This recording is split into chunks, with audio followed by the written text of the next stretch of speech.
Welcome, everyone, to the SPCS Premier Division Grand Finals. Joining me here today is Denji. How are you doing, Denji? I'm doing great. How are you doing? Not too bad. We've had some extremely exciting and really good games so far. For our first two division matches, both went 4-2. We just had a reverse sweep in the intermediate division. So truly, anything can happen. Go We are Ignition now Frenzy. looking at Ignition Rising versus Reborn Racers Deku. Yeah, so surprisingly, with how small Premier Division is, both these teams never met in the playoffs or during the Swiss stages. Um, Absolutely. Re- Reborn got into Grand Finals due to OOKA forfeiting the lower bracket match that would have decided if Reborn or OKA would have played Ignition. Ignition Rising hasn't lost the match all season. Yeah. I think 5 of Reborn's wins have come off of forfeits. Or no, 4 of Reborn's wins have come off of forfeits. One of their losses came off of a forfeit. Yeah. But besides, so Rising undefeated, Reborn is like kind of an inconsistent, even though like a big bulk of their team roster is from the Grand Finals Ascendant tier winning roster from Tranquility season 12, RIP Trank. But you would think they would Yeah. be more consistent, but they really kind of have been. They've been up and down, and you look at like their journey through the lower bracket. Well, they had a FF in the upper right away. Then they were on the better end of a F. Then they're on a better end of FF in lower round 2. They got revenge on Iliad for a loss at the beginning of the season, and then OKA forfeited lower finals, so Reborn's now here. They've had a really interesting schedule, but despite how it has gone for them in all of the buys, they have gotten better. They lost to the team in the first Swiss round. They ended up beating that team later. So this team has continually improved so far, but how well they will perform against Ignition Rising is a total mystery going into it. So really interesting to see. We have a lot of the stats here of how their different performances through a lot of the different matches have been. We see Ignition Rising hasn't had to play against as many teams because they've had such a dominant performance that they're looking to continue going into our first map. Yeah, the only really close match you're looking at for Ignition Rising is the 3-2 in Yuzu when they played again. Reborn Racers Deku, a couple of like 3-0 to use 3-0 Yuzu, the both of 3-0 to Luminosity to 4-0 to OKOA. Those were forfeits. So they didn't even have to play those teams. They just won because of the forfeit. They did lose to Iliad. The first game of the season they lost to Iliad, and then they beat them later on in the lower bracket in round 3. So they have shown they're inconsistent sometimes, but they're getting a little bit better. The comps also I will say are a little bit off sometimes. I've seen like try pull out Life Weaver for some reason. I don't know what he's doing, but it's working. So Yeah, it's definitely really, really interesting, but we know that Ignition Rising will not be forfeiting their grand finals position. We're seeing the entire team lineup here: Consta King, Moon Bunny, Arso Bakura, Ishtar, Tyler, Silvertails, Alizu, Shoreline Pie. These players have put on an excellent performance so far throughout the entire series. Going entirely undefeated is a feat that, well, no other teams in the Premier Division can say they have done. So really interesting to see how this goes. They are, of course, very favored going into this, but Reborn Racers, the number 2 seed, they're doing pretty good for themselves. Choi Suwon, Tri, Hudson, Colors, Aplom, Chicken, PSEV, Pegolex, and LCS, all players that have continually proved themselves, and we're seeing them get better. yeah, and you look at Ignition Rising. One of the big names that kind of popped out at me is Shoreline Pie. My first introduction to Shoreline Pie was in the past season of BPL, and that guy is a monster on the hit scan. He I've never seen a guy hit more headshots in a row consecutively than him. Yeah, these are our best, some of the best players you will find at SPCS. This is some extremely high level gameplay, which comes with it great strategy and even better mechanical skills. We do know what our first map is going to be. Ignition Rising, they have the first pick, and it is going to be Lijiang Tower. So Ignition kind of like shouts Brawl. Brawl is like kind of like the mainstay on Lijiang on two of the points. You can run dive on Gardens since it's a little more wide open. But on Control Center and a Night Market, you're probably going to see more Brawl.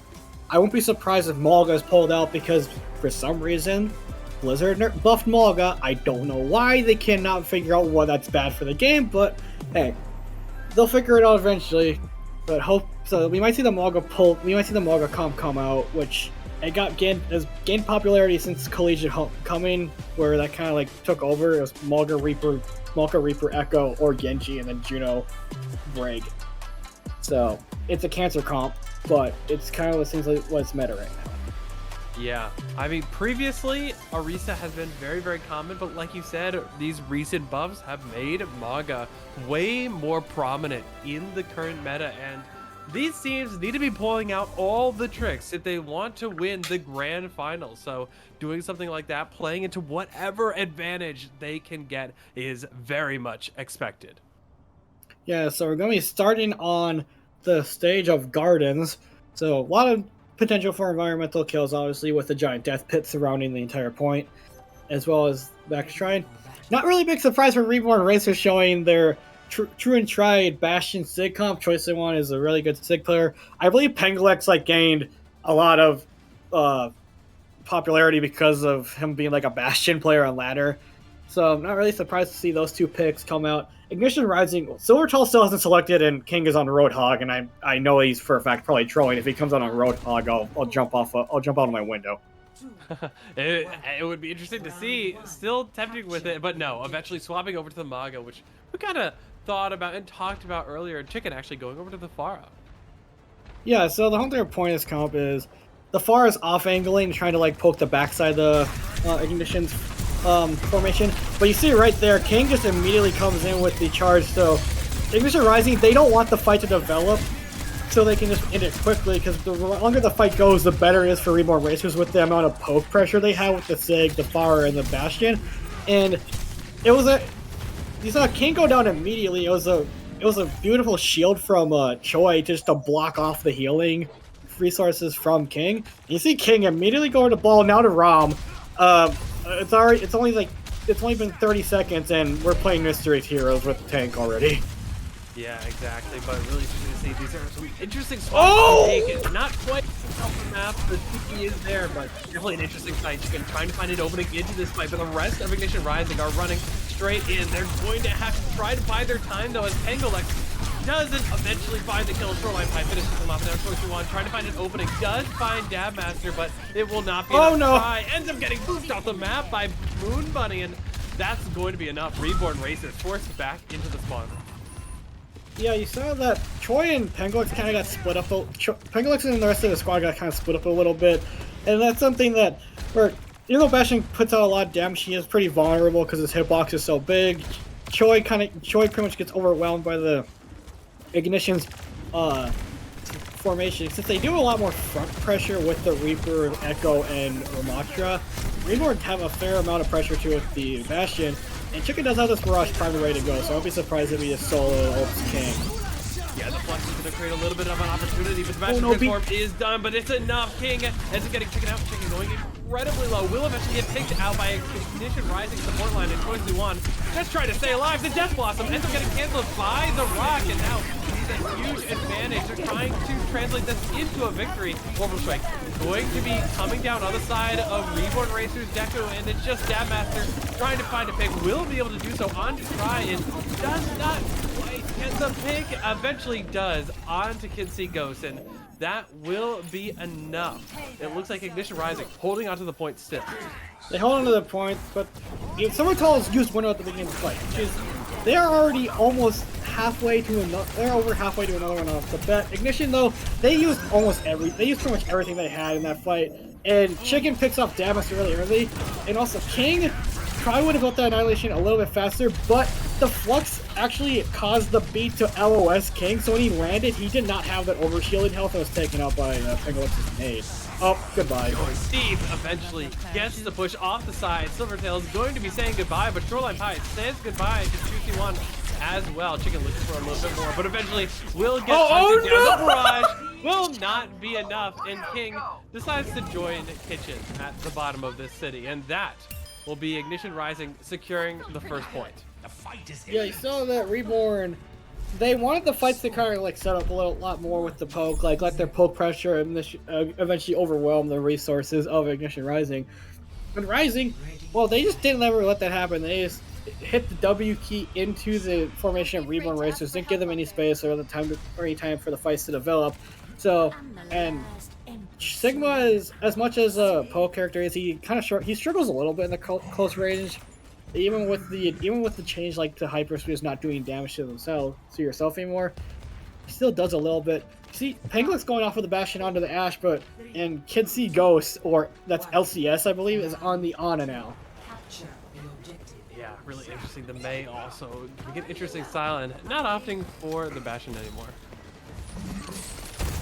No, and King actually did come out on the Roadhog. I did not notice that until now. And as I think this is just a matchup of both teams are kind of playing like stuff that usually isn't played well, that usually isn't played that often, and it's just gonna be like which Chengdu Hunter squad basically will win. Because if there's one thing I know about that full team, they never played meta.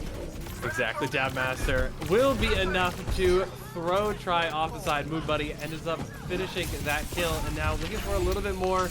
There's not much left of Reborn Racers, just Ignition Rising, cleaning up house after securing the objective. Yeah, you see Choi deciding to mirror the hog, and now King goes over to the Mog. Counter here. Am I competitive? I don't know. But also, on Ignition Rising, it took me a while to actually know this, but I think Dab's actually reigning because I know for a fact that he's not on this roster, so he's just going to be going for a player that could not be here tonight. No, this is Dab Master 66, not 69. Well, same one. It was the same one on Catloaf. Oh, is it the same? My bad. It's the same one. There's only one Dab Master or Mid Master, as he's been nicknamed. Going in, does find Chicken mid charge. Now going to try and find a little bit more. This is incredibly deep, but it will not be enough. It's very low on the hog, but the nade is in. It will be enough though to find Kitsy Ghost, but the Bob used in turn, and now the tire going to be used to try and equalize this fight, but ends up getting picked out. Now it's Ignition Rising, just backing up, trying to stabilize after an aggressive push. The Blizzard going to be coming out, trying to isolate the players, but will not find anything. Will not find. Choi goes off of the hog over back to the Sig, so they kind of basically have killed their ultimate coming, because they use Bob and Spawn there. The Blizzard just is kind of like a Hail Mary attempt to try to get anything done. So now, Choi is nanoed on the point. Try goes down at 95 to his orbital ray, but you did force out the window in the wall from Ignition Rising. The only problem is, King is getting very close to a cage fight, and that's not somewhere you want to be, especially with this type of combo Reapers. They're all in range DPS except for maybe. Well, Chicken now goes over to the Reaper. Never mind. Yeah, forced back into the spot row. This is an aggressive hold, but they are running out of time. Only 10 seconds left on the clock, and it's looking very unlikely that Reborn Racers will be able to touch in time. They did get a pick onto King, which is huge, but Pangalex not able to get onto the point. Dabmaster ends up finding the pick, but someone is there to touch. It will be Choi Soo-won, who just stuck onto the objective. He is there to get the pick without their take, but King will be there shortly. It's just the rest of Ignition Rising. They need to clean up, and there's not many people left for Reborn Racers. The TP to find the Widow will be enough, and Ignition Rising secures Lijiang Tower. You see it in the chat, Reborn typed that LCS lost to the Sim turrets. I believe off screen LCS did get killed by the Sim turrets. But you see there that the inconsistencies of Reborn Racers kind of come to fruition. They had a really good start on this point right here, but then after Rising took it away from Reborn Racers, they just never were able to recover. And it kind of came true on, they were making comp switches. Kind of like they seemed like they were making panic switches in reaction to the comp of Ignition Rising, and Rising just took advantage of that. They didn't even get a single ticket percentage, I believe, on the control center point. So I don't know if they just don't have like any team comps like prepared for what Ignition Rising is throwing at them, or Ignition Rising knows that they're not really going to play anything that makes sense, so they're going to try to fight fire with fire. Yeah, they've had some success with the Bastion before, but Ignition Rising was pretty successful at dealing with it once they had made some swaps. So we kind of saw almost baiting them. King went on the hog, and then the minute Choi Su-won tried to match and eventually swapped over to the Maga. Definitely an unfavorable matchup for Reborn Racers. So really well done from Ignition Rising. Reborn Racers maybe need to switch some things up. We definitely saw plenty of swaps from them, but more adjustments are needed. Yeah, they're kind of, like I said, they're kind of making more panic switches in like reaction to what Ignition was on. The good news is it is their map pick, so they can pick something that kind of favors more like lower on long range spam that they favor with the Sigma, Bastion, Ash, and Far and that type of stuff. And here's the map pool. I would be surprised if they immediately try to go to Circuit. If they try to like go to Circuit right off the rip for their map pick, or somewhere like Blizzard World, or even New Queen Street. I would be really surprised if they pick like any of the Clash maps, any of the Flashpoint maps, or the 2 dive maps on Escort, because those just don't really favor what they want to do. So Yeah, I'm if you look at kind the of banking on the map fact that paths, they're probably gonna pick Circuit.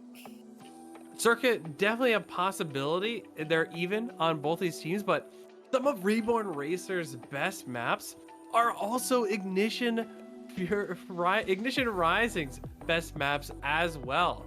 Sarasa, they have 2-1. That's a map that they have. Ignition Rising has 4-0 on, has never lost, and has 4 wins. So definitely really, really challenging if you are Reborn Racers Deku. Probably want to pick something that facilitates a style of play that you want, because you're not going to be able to find much weakness in Ignition Rising's map pool.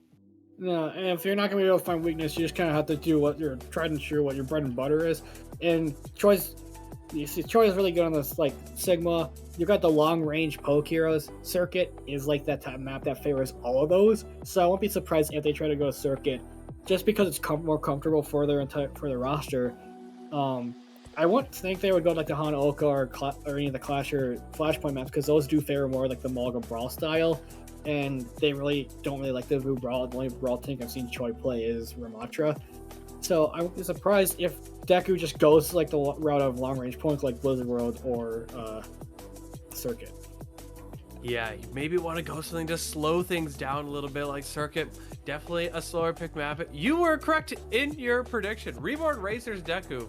We will be headed over to Circuit Royale, maybe to try to temper down Ignition Rising and maybe play at a pace that's a bit more comfortable. Both teams 1-1 on this map currently. Yeah, 1-0. Neither team has played Dorado or Watchpoint, so there's no info on either team with that either. So Circuit is one of the most popular maps since Overwatch 2's launched. It's been one of the most popular maps in the game as far as Escort goes. Not surprised they picked it, since you see, like, since Choi is a great Sigma player, he's pretty much been known for that hero since his days in Discord tier back in Tranquility. So I'm not really surprised with this pick, because if you want long range poke, if you want a map where Sigma pretty much has dominated that map since launch, you go Circuit. That's exactly right. As a Sigma enjoyer myself, I will say Circuit Royale is a blast to play. So Choi Su-won wanting to go that map and the rest of the team wanting to play around your tank, very, very common. Choi Su-won actually the only tank player for Reborn Racers that's listed, while Ignition Rising has quite the hero pool to pick from. So if you're Reborn Racers, you definitely want to pick maps that your tank is comfortable on, because you don't have a whole lot of options outside that. Yeah, and it doesn't seem like there's any. I don't think there's any roster changes. There are not. So we are going in. So both rosters are remaining the same way we're going in now. So I'm just assuming that I won't be surprised if like Rising try just to completely throw Deku off their game by like trying to close hold. That's something that teams has become popular, is trying to close hold the first corner in that room. Just burns much time off the clock. By the time the card gets moving, you at least have like another 2 fights if anything to recontest the first point. Wouldn't be surprised if that happens, especially with Ignition defending, and they are showing a Reinhardt right now. So this just clearly shows they're gonna try to close hold in that room and just make Reborn Racers just burn half the clock. They don't really care if they're getting kills or winning fights. Their whole entire goal of this comp is just literally to halt the cart in place, burn as much time possible, force them to use all their ults or resources. You come back, then you have the ult advantage and everything's in your favor. And then that's usually where the cart usually gets stuck or stopped because the attacking team had used everything just to get out. Yeah, it's going to be tough for Reborn Racers Deku to try and break a hold like that. We haven't seen many teams attempt this so far, but if there was a team that could pull it off, it would absolutely be Ignition Rising. Yeah, you see Shoreline go for the grapple shot there and doesn't actually hit it. But see, they're actually kind of going out to the open, which Dammaster does find Chicken, and King just pings across the map, finds LCC Ghost out of the rip, and Shoreline takes that Widow. And here's the problem. I thought that was going to be a bad fight because they went into the open instead of just like kind of staying in that room. And, oh boy, King, what are you doing? But it's working out so far for them, but nobody on Ignition Rising can get picked off or isolated if they want this to work, and that's exactly what happens to...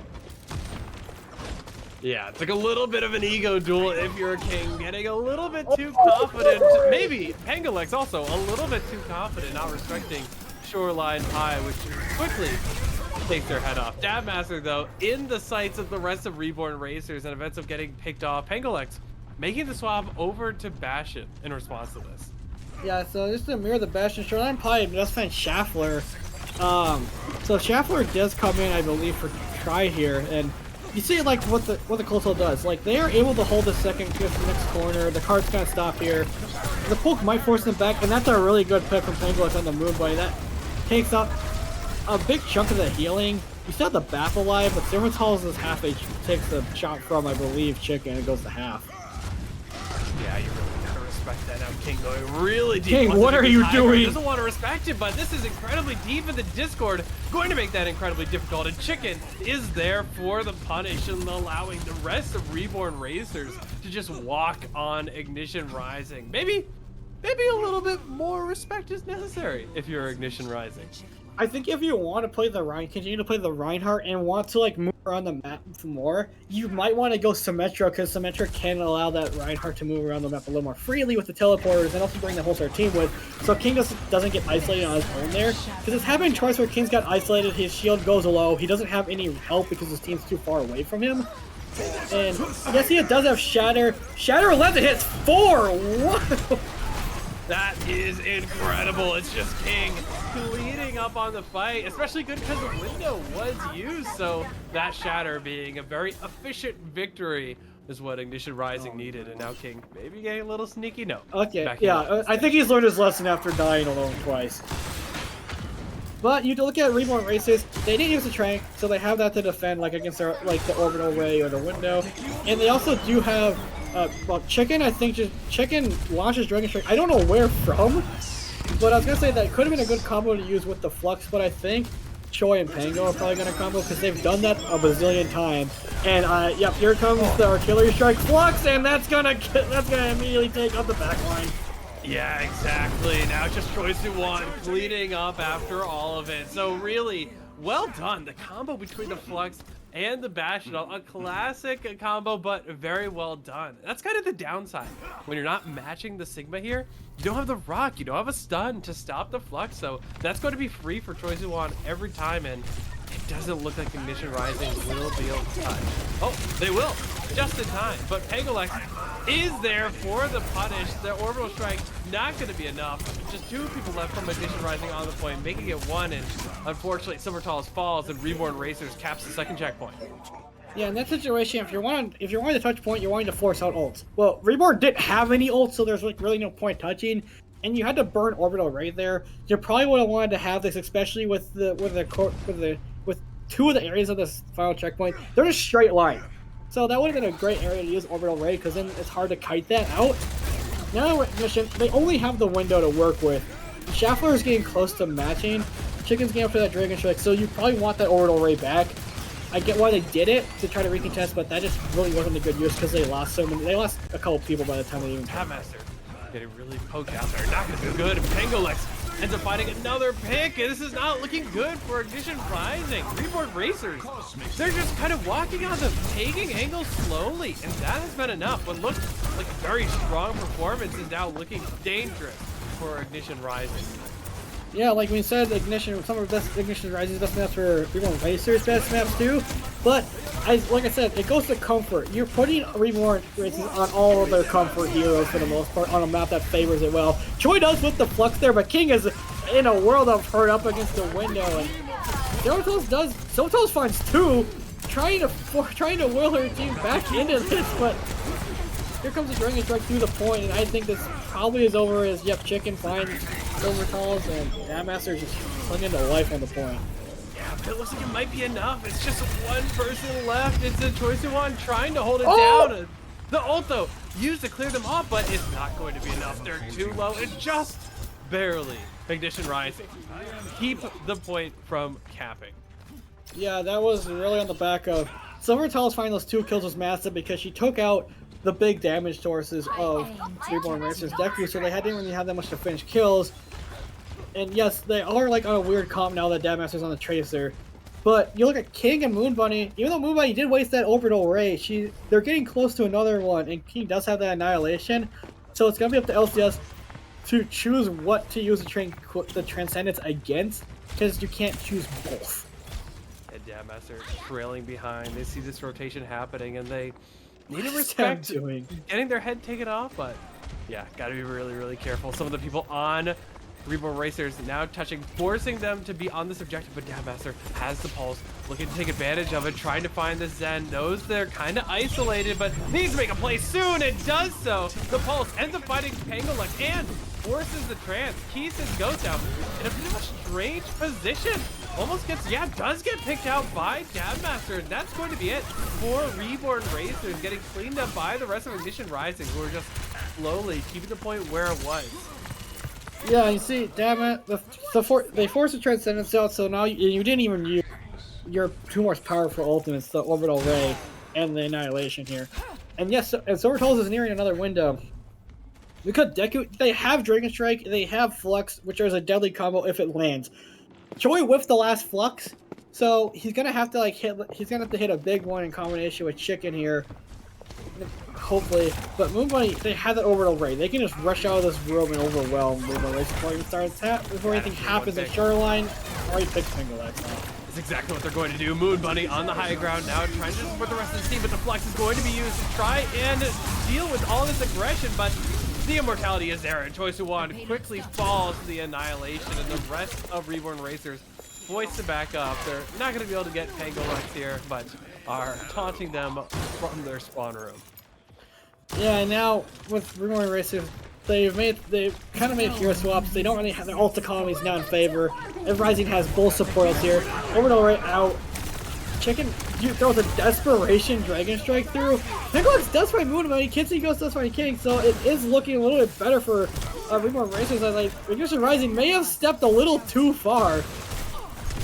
Yeah, Shoreline Pie trying to even things out, but will eventually get picked out. But there is not much time left for Reborn Racers. Ignition Rising coming out of the spawn room, looking to take one last fight here and prevent them from tapping the objective. Sebastian does the first part. King throws up the shield, but it's going to get quickly melted from the window, just forced into this small corner, but just beating down on the rest of Reborn Racers, trying to find an opportunity. The window now down. King can kind of just try to get some value, but while it was up, that nade took out 2 members of Ignition Rising. There's not many of them left, and Pangolin got a third onto Silvertail. King trying to do everything he can to hold it down, but there's just too many from Ignition and Reborn Racers. And now the Bash Ult has been used to try and force them off the objective. Moon Bunny going to be following now.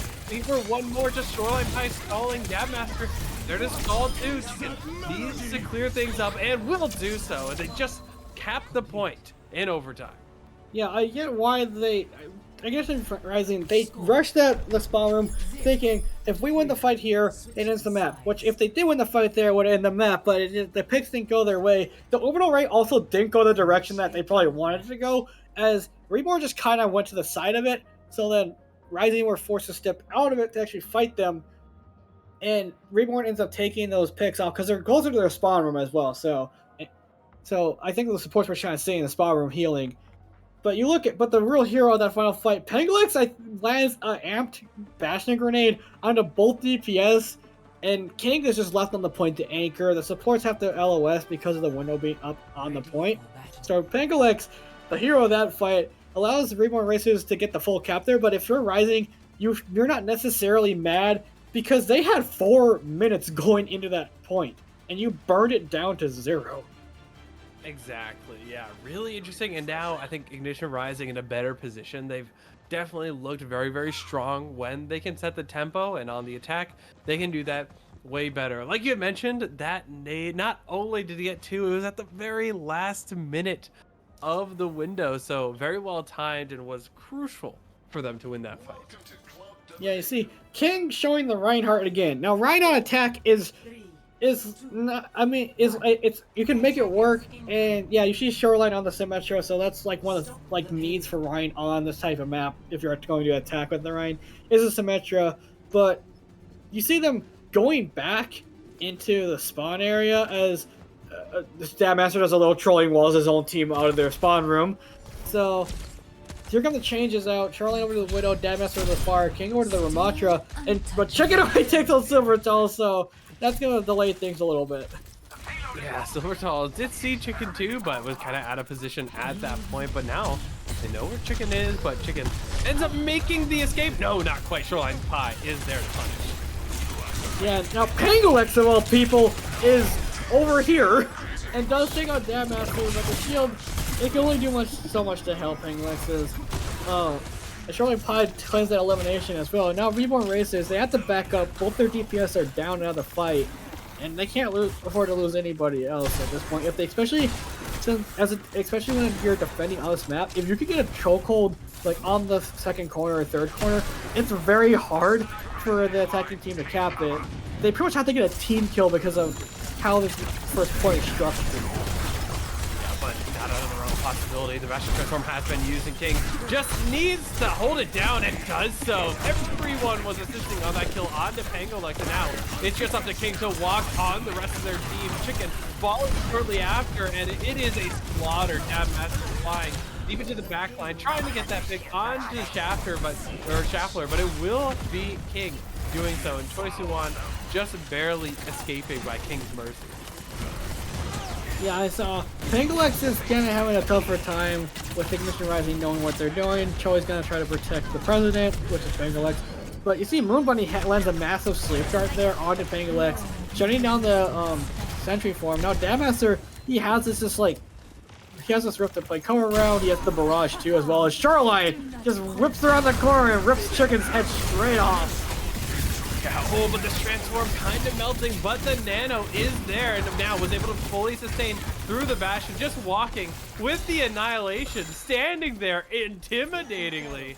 King, that will be enough to win the fight. The nano plus Annihilation. Difficult to deal with, and not even a transformed Bastion was going to be enough. And Ignition Rising taking the second checkpoint. Yeah, they're going to take the second checkpoint, but you see Reborn Racers coming back in with the orbital range. Choi immediately takes out King by the barrage from Dam Master, takes out Pengulex. It's alt fight on the point, and somehow Dam Master gets caught in that flux. I don't know how he was in the air. Yeah, these nades though from Moon Bunny were massive. Unfortunately, not quite enough, but huge either way. Gave Ignition Rising a fighting chance. Probably not expecting Reborn Racers to make that engagement, but it worked out for them very much so, and now they have one more chance to hold down the second checkpoint. Yeah, and you see Ignition Rising, they used everything at their disposal except the nano, which they didn't have.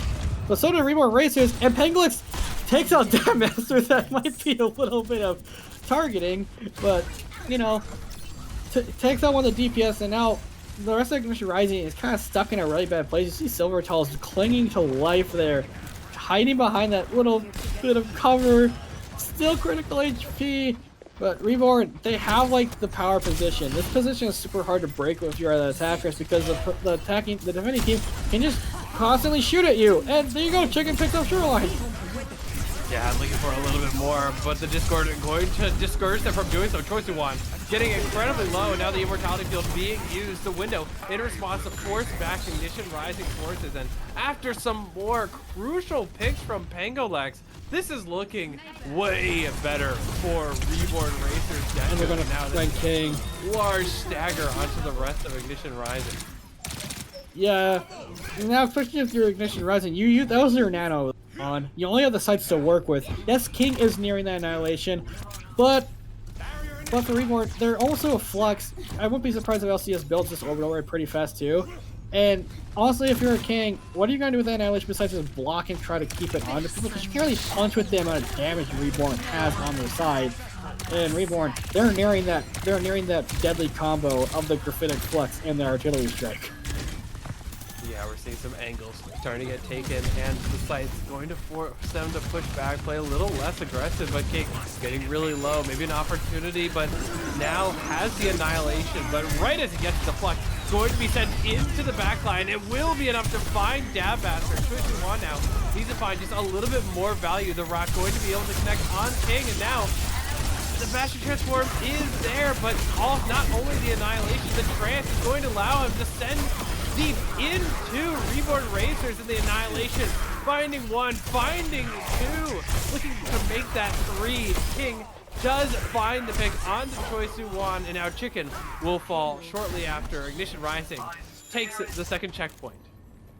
Yeah, and you saw, the Annihilation Transcendence was a great combo. It allowed King to walk forward pretty much without fear. But the big thing, Shoreline Pie in that fight picks off Kid C Ghost right when he gets his orbital array up. If he had that at the orbital array to counter, that would have been great. That would have been great because in Reborn are in a position where King and Silver Tulls are like really in deep and they can't back up. But again, Kid C Ghost gets picked up by Dab pretty early here, but King is kind of in an awkward position. But now the rest of the Reborn Racers are kind of in a weird position. Yeah, King forced it back up. Maybe got a little bit too aggressive. Oh And no! very Oh no! King. The team, but Pangolin gets a little bit too close, and King melts them extremely quickly. We're seeing Ignition Rising looking a little scattered right now. Chicken ends up running up onto Shoreline, and it's just them falling one by one. Yeah, Silver Tulls I think is still behind the rest of the Reborn Racers, and they don't know. Now for Deku, they have both support up. Yes, Moonbite does have that nano boost, and it goes on a Dab, and Choi is in a world of hurt over there. There's right, Silver Tulls is still somehow alive behind all the rest of the Reborn. Finally gets taken down, but if your Reborn race is not the worst case scenario, because you only use that orbital ray, so you still have the flux window and the artillery strike to work with. Ignition Rising, they only really have that annihilation sites to work with, so the annihilation, yes, got value last night. It was in combination with the transcendence that helped. Precisely, but now you're down to your last fight. 1 minute on the clock, and Dab Master looking to make something happen, just poking from this main point. But now sights used by Shoreline Pie, allowing them to be a little bit aggressive. It forces back the Widow and the Flux used in response, combined with the Bastion ult. That will be an elimination onto Moon Buddy, and now they're down a crucial support. King dies in the middle of the annihilation thanks to the focus from Pangolex and Ignition Rising. They're running out of time and need to back off. Yeah, that was your annihilation and your sights both gone. Moon Bunny goes over to the Lucio, Silver Tulls is over. They're making switches. They're not gonna have any ults, maybe except for maybe Dab Master's Blade coming up. The only good news for Rising is, well, Reborn Racers, they don't really have any ults either. It's just gonna be purely off of who gets the picks. Yeah, Bastion Transform getting King extremely low, but the rest of the team is there to deal with it. Now the Speed Ring going to be throwing them deep into the not quite, still a little bit low in Choice One, holding it down successfully. The Rock not going to be able to connect, and now a lot of cooldowns used. Pangolex trying to find the elimination, does find it out to Dab Master. Now two people on Ignition Rising have fallen. King tries to equalize it in Shafter, but ends up getting picked off, and it's just Shoreline Pie. There's no one left to touch, and Reborn Racers secure Circuit Royale. Like I said, you go to their comfort pick, you have a better chance, and it was like basically mirror. The both teams dominated first and second, and then both teams had like their comeback moments on third. The only difference, Reborn Racers had a bit of a better comeback moment on third. You see Dab that Master die at 98% to that Dragon Blade. Pangolex finding another crucial kill there.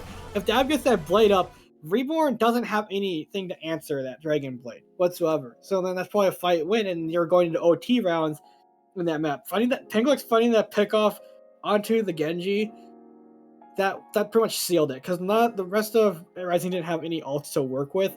King was very low HP. Both supports were kind of caught in a really random location to the side room, and Shoreline Pie was just in the back.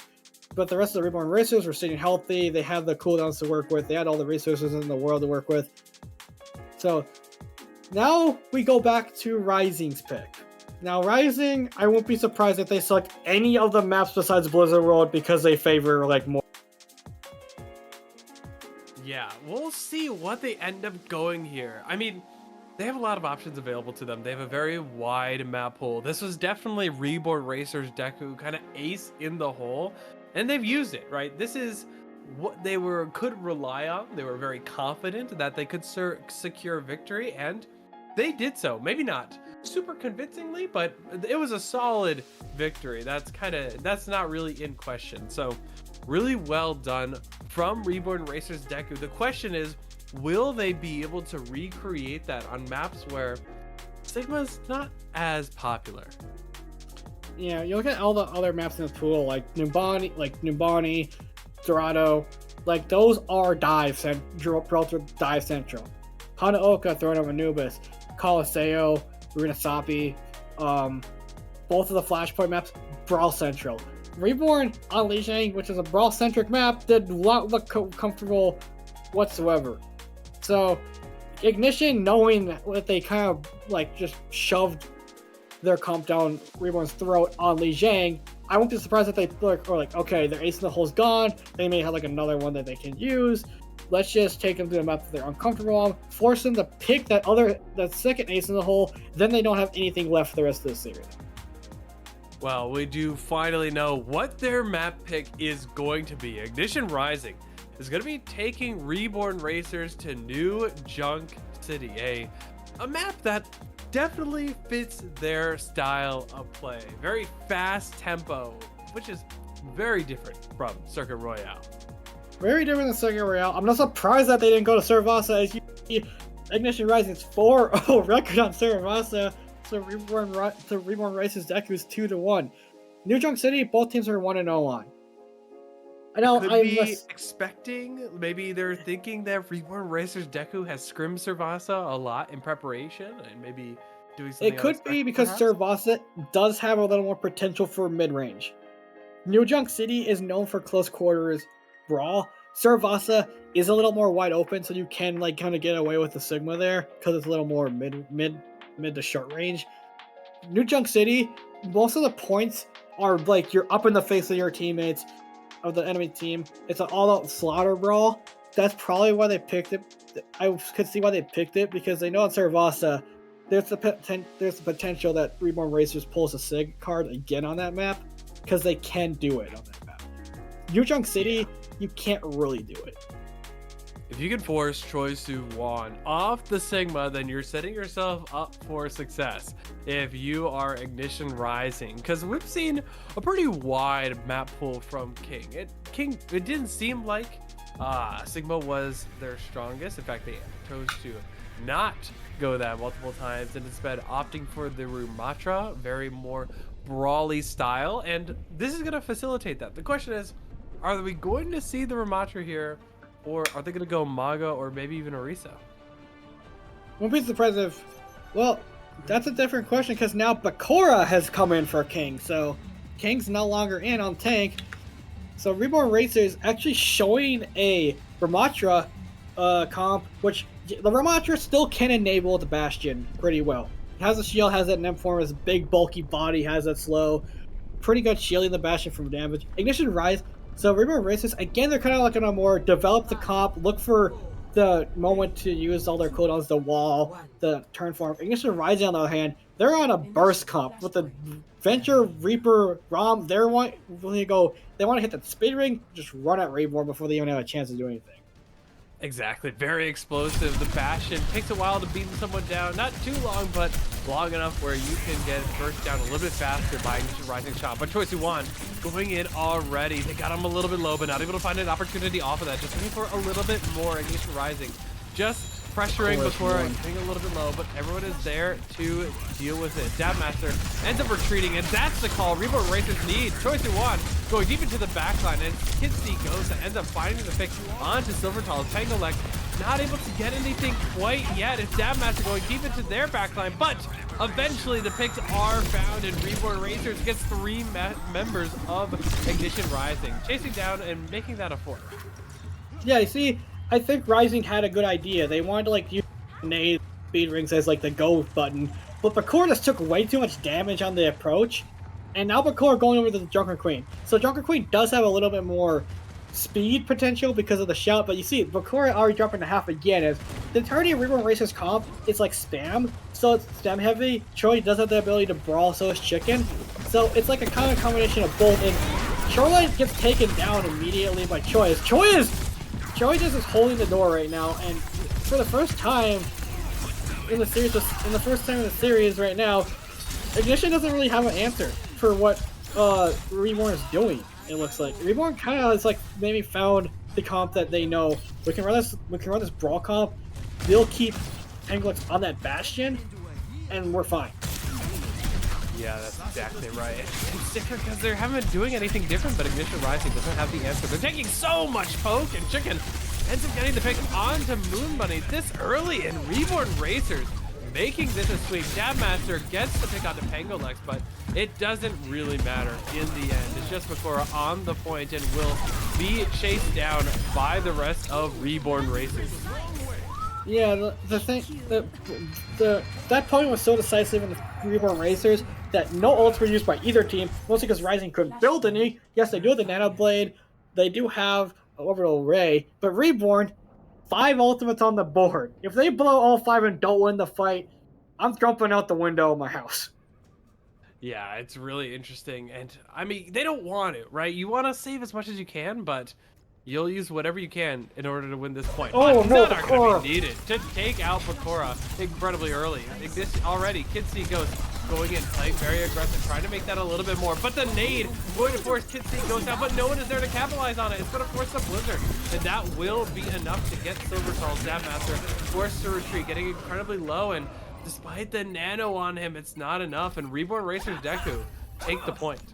Yeah, I think Kitsy, Ghost, and Choi both like had a combination like to displace Bakura, because Bakura was like not even close to their team, got isolated and killed. The nano goes on the Dabmaster, it's like a panic nano from Silvertall to get anything done. Chicken just uses the Blizzard at his feet, so Dab can't go in with the blade. The nano gets no use, they only have to use that one out. And now Chicken picks up Silvertall's, but that's a big pick. That's like the only answer to the Dragon Blade.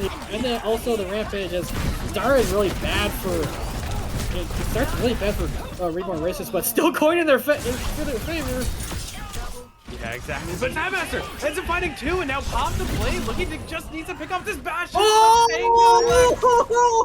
Dabmaster with the massive projectile onto Dabmaster, and that will be enough. It's going to be tricky for Ignition Rising to take this point now, but they are making an attempt. Moon Bunny going in very, very deep, but eventually gets picked off by Kitsy Ghost, and it's looking rough for Ignition Rising. Before trying to make something work, does have the Rampage if they want to do it, but that's the Bastion ult, and they do change over the point, but before going incredibly low. 2 people, Silvertall's also falling to the Bastion ult, and now it's Ignition Rising forced to back up and playing for what might be this last point. Yeah, now Silvertall's go over the Kiri. Shoreline has had this Blossom for a while now. Bakura has had this Rampage for a bit. But you see, even though Kitsy Ghost like falls on the first half fight, Dabmaster pulls by Piglex has another hero play, so he has the beat to answer the Rampage here. And Chicken has the Blizzard, say like if Shoreline Pie like kind of goes in deep, he can blizz the backline and try to like force the rest of the team. Here's the Rampage up from Bakura. It does hit a lot. Try to combo with the Death Blossom there, and neither get anything. LCS is a beat countered both perfectly. Yeah, a little rough, but Choice Who Won now getting chased down, but it's not enough. There's not that many people left on Ignition Rising. The Shao going to be used, but they're still just poking at Choice Who Won and staging for this next fight. Not ready to go in quite yet. Yeah, you see, they're not. You see, they're here. Oh, there's there's the Blossom from Shoreline Pie. I thought the That'll blossom be came out enough. earlier, but I must have been mistaken with all the different flashes of light going on, and that's a big one from Shoreline Pie. You catch Reborn Racers wanted to like just kind of force Ignition Rising finish the fight there. Now Rising is in the perfect position to hold this comp. They have both support outs, Stab Master's almost up to their blade.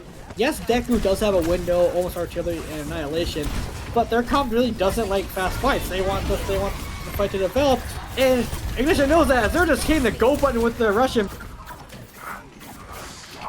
Finding 2 picks, and Bakura does get the last pick onto Shafter. Just one person on the point. Silvercalls dueling it out with Kid C Ghost, and will come on top. Bakura gets a final pick onto Choi Suwon. A little bit of a stagger there, but it'll buy them a little bit more time, and that's exactly what they need.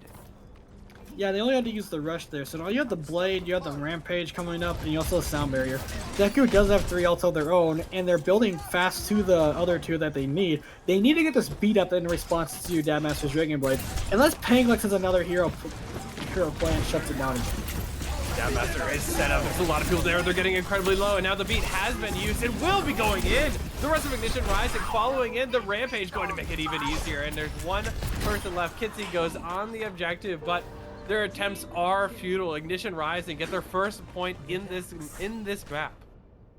They get their first point, but now you had to use sound barrier and the rampage there. Reborn Racers Deku only used the window. They have 4 ults. Yes, Ignition does have the blast, both DPS ults coming in, but it kind of is better for Deku because they are able to take a little bit better positioning to set up for this fight here. And here's the fight's already breaking out on the point. Shoreline and Dab are both half. They need to keep those DPS alive as Moon Bunny somehow goes. I don't know where they were going, but they get picked off there. Yeah, Master finds one under Shafter, but it won't be enough. Choi Su-won ends up getting Bakura, and now Reborn Racers have secure of this point. They only need one more point in order to win this map. Yeah, I think Dab is going to try to spawn camp Schaffler here, but decides better of it and decides to back off. The Reborn, they use the sound barrier and they use the blizzard. Now they still have the annihilation and the artillery strike to work with here, so.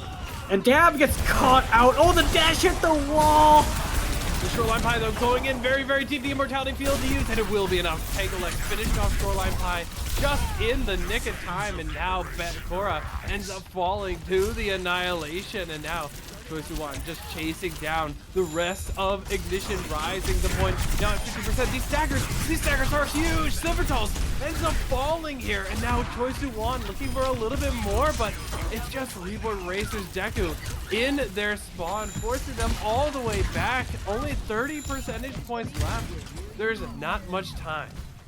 Not much time, and they have their artillery strike to work with. They also have this window to work with, so Schaffler can just put the window on the point and like make it hell for Ignition Rising to try to approach. Yes, Ignition Rising is also up to both support ults, but the approach is gonna be tough. Susan forced out. Moon Bunny goes down, so does Silver Culls. The window is huge. The Reaper going in, and not gonna be able to find anything though, and that's all Reborn Racers Deku needed. They take Ignition Rising's map pick of New Junk City. I think I think this is their spam, and if we didn't lose, it doesn't matter because they don't scrim. So if Ignition Rising loses to a team that doesn't scrim, that's like the biggest kick in the nuts ever. And that was your map pick, and it wasn't close. Yeah, that is definitely devastating. We're seeing what a great play from Shoreline Pie, but they couldn't make more of those happen in the map, and so that will be it on New Junk City. Reborn Racers Deku securing their second point in this series, halfway to securing the grand finals. Yeah, so Rising, they get to pick the map again here, but if you're Reborn, Mike, if you're Rising, that was your map pick. That was supposed to be your map. Reborn just curb stomped you on it. It wasn't close. That's how I'm gonna put it. I'm being honest here. It wasn't close. Reborn, they have all the momentum in the world, and also that thing they're spamming in chat. It might be taking a little bit of mental effect on the Ignition Rising, and half the battle of this game is mental. Your mental goes, so does your gameplay, and everything goes out the window. So, Ignition, they have to figure out something because now Reborn has the momentum on their side. They're probably feeling really good in the VC, probably joking around. Rising, that was supposed to be your map, and my god, you just got curb stomped on it. Yeah, they need a high chat, lock in, and maybe take a little bit of breather. We're going to give them that breather by heading over to a break, but we will be coming back soon to see where this develops between Ignition Rising and Reborn Racers Deku.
Welcome back, everyone, to the Spawn Point Championship Series Premier Division. We are back from a break, and we are headed to what our fourth map of the grand finals between Ignition Rising and Reborn Racers Deku.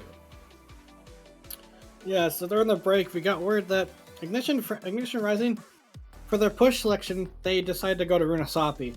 Now, I say it was interesting during the break because Runasapi has the potential to run more mid to long range stuff, so you could see that Sigma from Choi come back out on this map.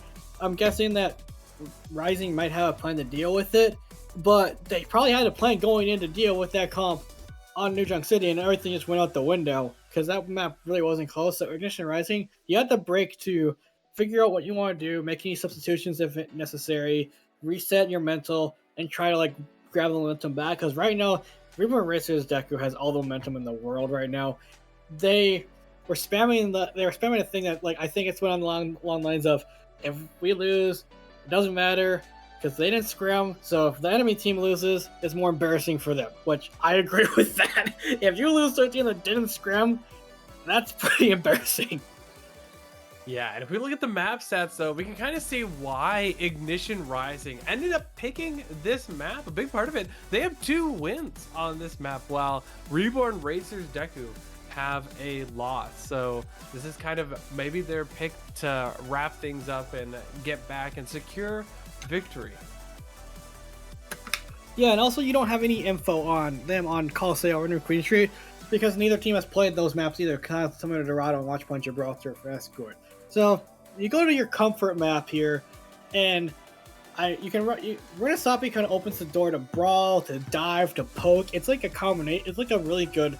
It's a good map for many different comps. So I won't be surprised if like Ignition try to bring King back in for that Malga and just try to overwhelm races that way because that worked on Lijiang Tower really well. Yeah, exactly. There's definitely plenty of options available to them, but if Reborn Racers Deku win this map, then all they'll need is one more in order to secure the grand final. So the stakes are high. Ignition Rising has some options on this map. I mean, we've seen they really like to play these aggressive styles, these raw compositions. So certainly a possibility. That is at least a very common type of gameplay. Also, maybe even a little bit of dive with a monkey you will see on Runasapi. So plenty of options available to both teams here. Yeah, I would say dive could be a possibility, but especially knowing Pengalix is probably gonna be in that Bastion, that kind of eliminates any dive presence. Maybe like Doomfist Wrecking Ball or Diva could be a possibility, or even a Hog, because King did play a Hog on Control Center at Lijiang Tower before going to that Malga.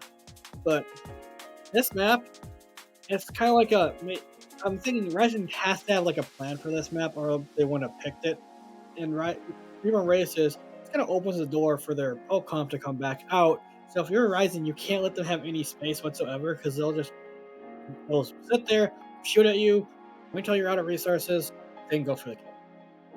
Yeah, big thing is you just need to get some resources out of Reborn Racers before going to the kill. We see a lot of teams just engage blindly, and that cannot work. So that can be tricky because the protection that the Bastion has in one instance is massive. You have the Sigma who can spend all his cooldowns in order to protect the Bastion. You have the Immortality field, so plenty of tools to play with that you want to get out before finally getting the elimination that you so desperately desire onto Pengalix. Yeah, and Pengalix is probably the number one target because he has been the main reason that he's still in this. Multiple hero plays from him on Circuit and New Junk to help them secure both maps. So you saw what they tried to just eliminate Pengalix on Lijiang Tower with them all gone on Garden Stage, but you saw what you said. The Immortality field came out. The shielding from Choi came out to just cut off the engage.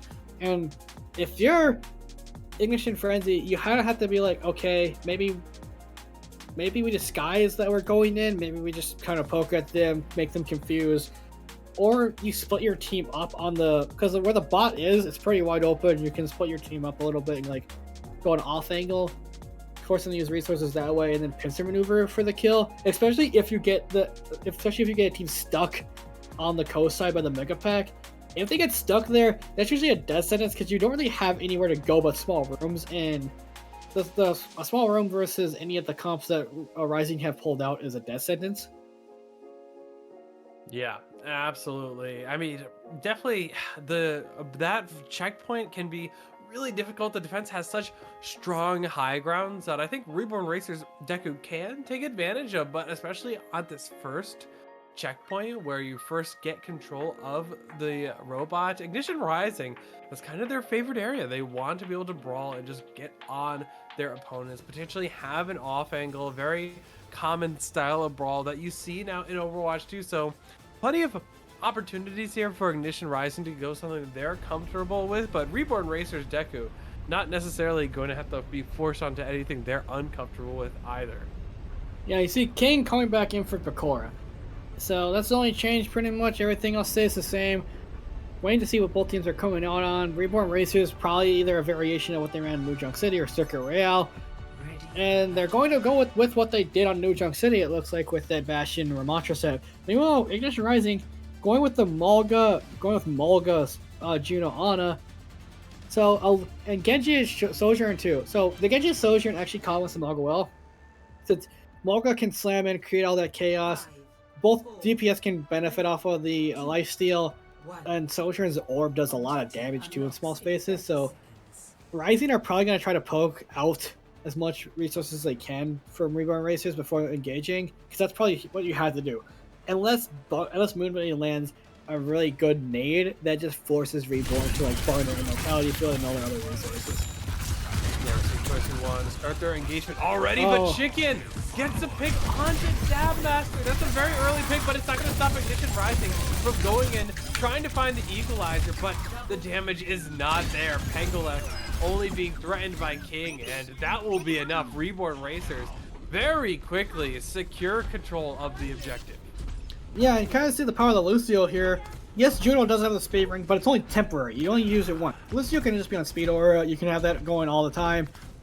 And it looked like Reborn Racers Deku got control of the whole entire courtyard before Rising really had a chance to do anything. Chicken picks Dab, which is a massive pick, and he does it again!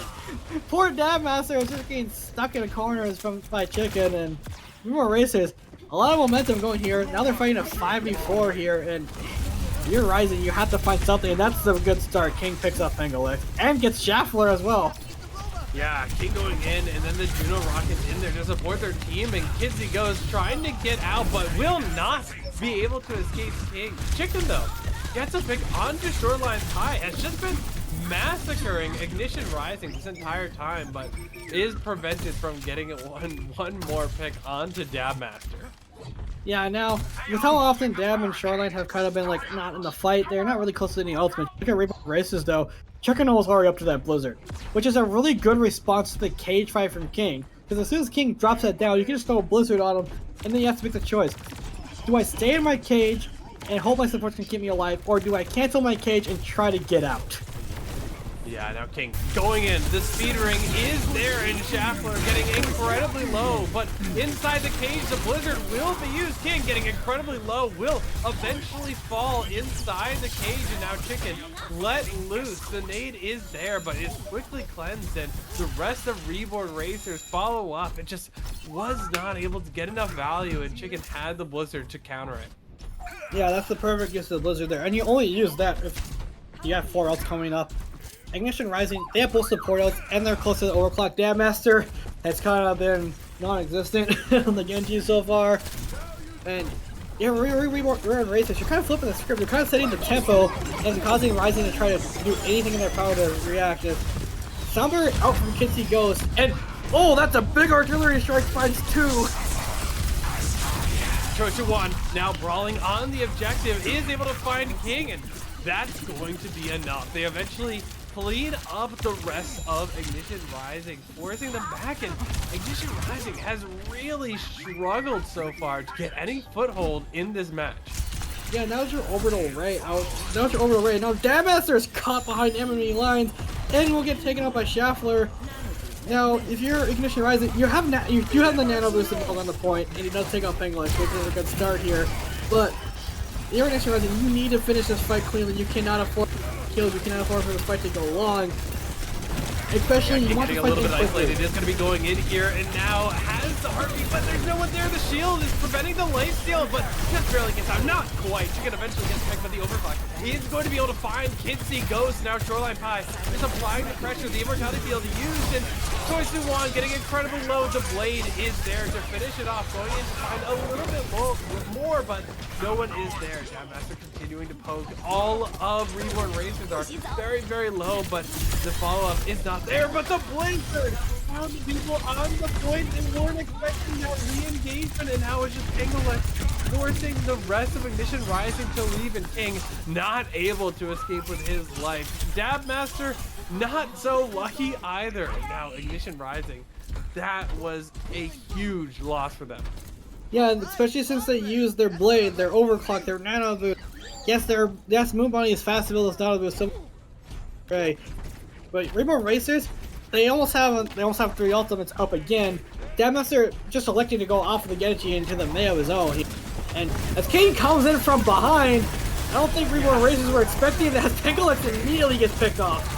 Yeah, absolutely, and this Orbital Ray is going to help them. King is trying to find a little bit more, gets the slam on, but they just cannot finish off Chicken. The cage is there, but Chicken has already found Dabmaster. They're currently down the cage. Used anyway, is going to try to find the rest of them, unable to find a certain target, and the Baptiste Schaffler stays alive throughout all of it, and how the Bastion forcing the rest of Ignition Rising back. King was just unable to find any value inside that entire cage. That's a crucial all that they won't have approaching this final objective. Yeah, and that was your cage fight and your Orbital Ray. Yes, you do have the Nano Boost, maybe to put on the Shoreline Pie to build up that overclock, but Reborn Racers, they have the Blizzard, they have the Annihilation. This is just looking grim for Ignition Rising. The Nano Boost goes on the King, but look how low Silver Toes goes. King already down to half HP. Gets frozen, not having a good time whatsoever. Yeah, absolutely. And now Dabmaster forced it back up. King already spent. The nano has been used in Shoreline Pie now. Just trying to find a little bit more value, but will not be able to do so. The rest of them are chasing him down. Shoreline Pie getting incredibly low. Will eventually get picked out. And now Ignition Rising just scrambling to get back to the objective. King sprinting out, but it will not be enough. Reborn Racers take Runasapi, getting their 3rd win in the series, looking for one more to close it out. Yeah, the first map is basically non-existent at this point because that Ignition Rising is nowhere to be found. Reborn Racers Deku have been dominant ever since they won the Circuit Royale. Chicken, in fact, I was talking about Penglets had to come up big. I think Chicken might have heard me because Chicken, time after time again, first picks, massive blizzards, surviving like almost the impossible too a couple times. Chicken on the May was like the big response that worked out. Forces Dab out for the Genji, and then Dab doesn't even really get anything done on the May. Didn't get anything done on the Genji. Did a great job of just shutting down both DPS on Rising, because Shoreline Pie and Dabmaster were pretty much non-existent that whole time. And King also had trouble getting anything done too. It looked like Ignition Rising just wanted to hit the go button before they got any resources out. So then Reborn Racers had the resources to counteract it because Ignition Rising used everything to get in. Yeah, exactly. I mean, I think we saw what cages that would have been good, but there was just no follow-up on Ignition Rising basically ever. I think, like you said, it felt like a lot of the DPS was absent in some fights, and sometimes that was literally the case. We saw multiple times Chicken finishing off people incredibly early, so far from ideal if you are Ignition Rising. And this is now Reborn Racers Deku's their first opportunity to close out the grand finals. They need one more victory in order to do so. Yeah, but if you know anything about Ignition teams, Ignition Frenzy in general, when their backs are up against the wall, they become more dangerous. Look at their sister team in the intermediate tier. I'm sorry, Catloaf. I'm sorry, Dabmaster, but man, you guys choked harder than I've ever seen a team choke in my life. Yeah, that was very unfortunate, but the only difference is this technically not a reverse sweep. I mean, you already have the one win. Yeah, but they're down. They're in a situation where the enemy team's on match point. It's do or die. They have to get something going here. It's their map pick again. What you've been doing is not working. You have to like fight. You have to either fight fire with fire, or just make a, or just like kind of throw a comp that maybe Reborn Racers Deku aren't ready for it. Because so far they've been pretty prepped for everything Rising has thrown at them. And keep in mind, Rising has been undefeated this season. 3 or 4 Deku's wins have come off of forfeits. So a lot of people probably thought that going into this match, Rising were just going to wipe the Deku, but it's been like the complete opposite tonight so far. Yeah, it's really interesting to see what these teams are going to pick. What do you pick if you are Ignition Rising? Because you have Clash and you have Hybrid. Interestingly, neither of these teams have played a single Hybrid map throughout this entire tournament, if the stats on the website are correct, which is absurd. So potentially, if you don't want to pick Clash, this might be your first opportunity to play Hybrid in this series. Yeah, as you look at the map, what's left in the map pool, Hybrid's open, but I don't think it doesn't really favor either team, because I haven't seen Dive come out from both teams. But then again, we haven't been going to Dive maps. Blizzard World has like opportunity like to run more brawl poke style, so that would kind of like favor Reborn a little bit more. So maybe instead of going to Throne of Anubis, which I think they are, which they are undefeated on this map, they're also undefeated on Hanaoka. I wouldn't necessarily say it's a bad idea because you're going to your comfort, but so far your comfort has just kind of been thrown back in your face. Yeah, exactly. We talked about what maps that looked good for them. Rudasapi should have been their statistically good map to take, but unfortunately it was not the case. So Throne of Anubis, it needs to be the map where they turn things around. You should expect to see the Bastion again from Reborn Racers Deku, and so Ignition Rising need to have the solution available to them, because this is their last chance to not lose the Premier Grand Finals. Yeah, this is their last chance to actually get something going here. Now, Clash in general, ever since its introduction in season 12, has been a pretty cancerous mode. Yes, you have like the redesigns of Hanamura and Temple of Anubis coming in, which are great to spur the nostalgia factor, but the mode is really you start the center point, you go to either the next points, and then the final points on either side, A and E.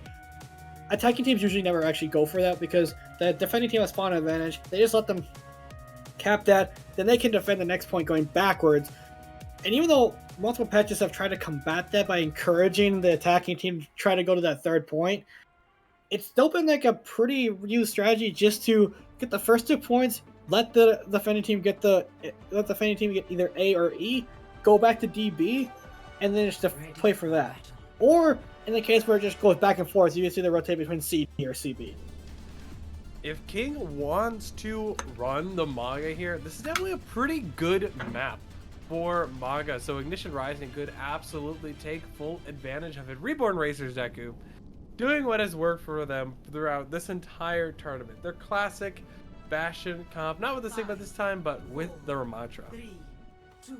Yeah, so this has like been like the comp that Reborn Racers has beaten them on 2 different maps already. Ignition Rising showing a little bit more of a, we're just gonna blitz them. We're not gonna give them any time anymore. Everybody on our team can go in together, and so far, that's what you want. The picks immediately, you're able to go in as a unit. In the past Mulga comps, like Moon Bunny gets 4 kills in that fight there.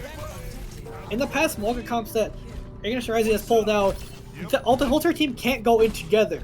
This comp literally allows the entirety of the team to run in as a unit and just overwhelm Reborn Racers Deku, to the point where Deku changes both their DPS and Choi goes over to the Junker Queen.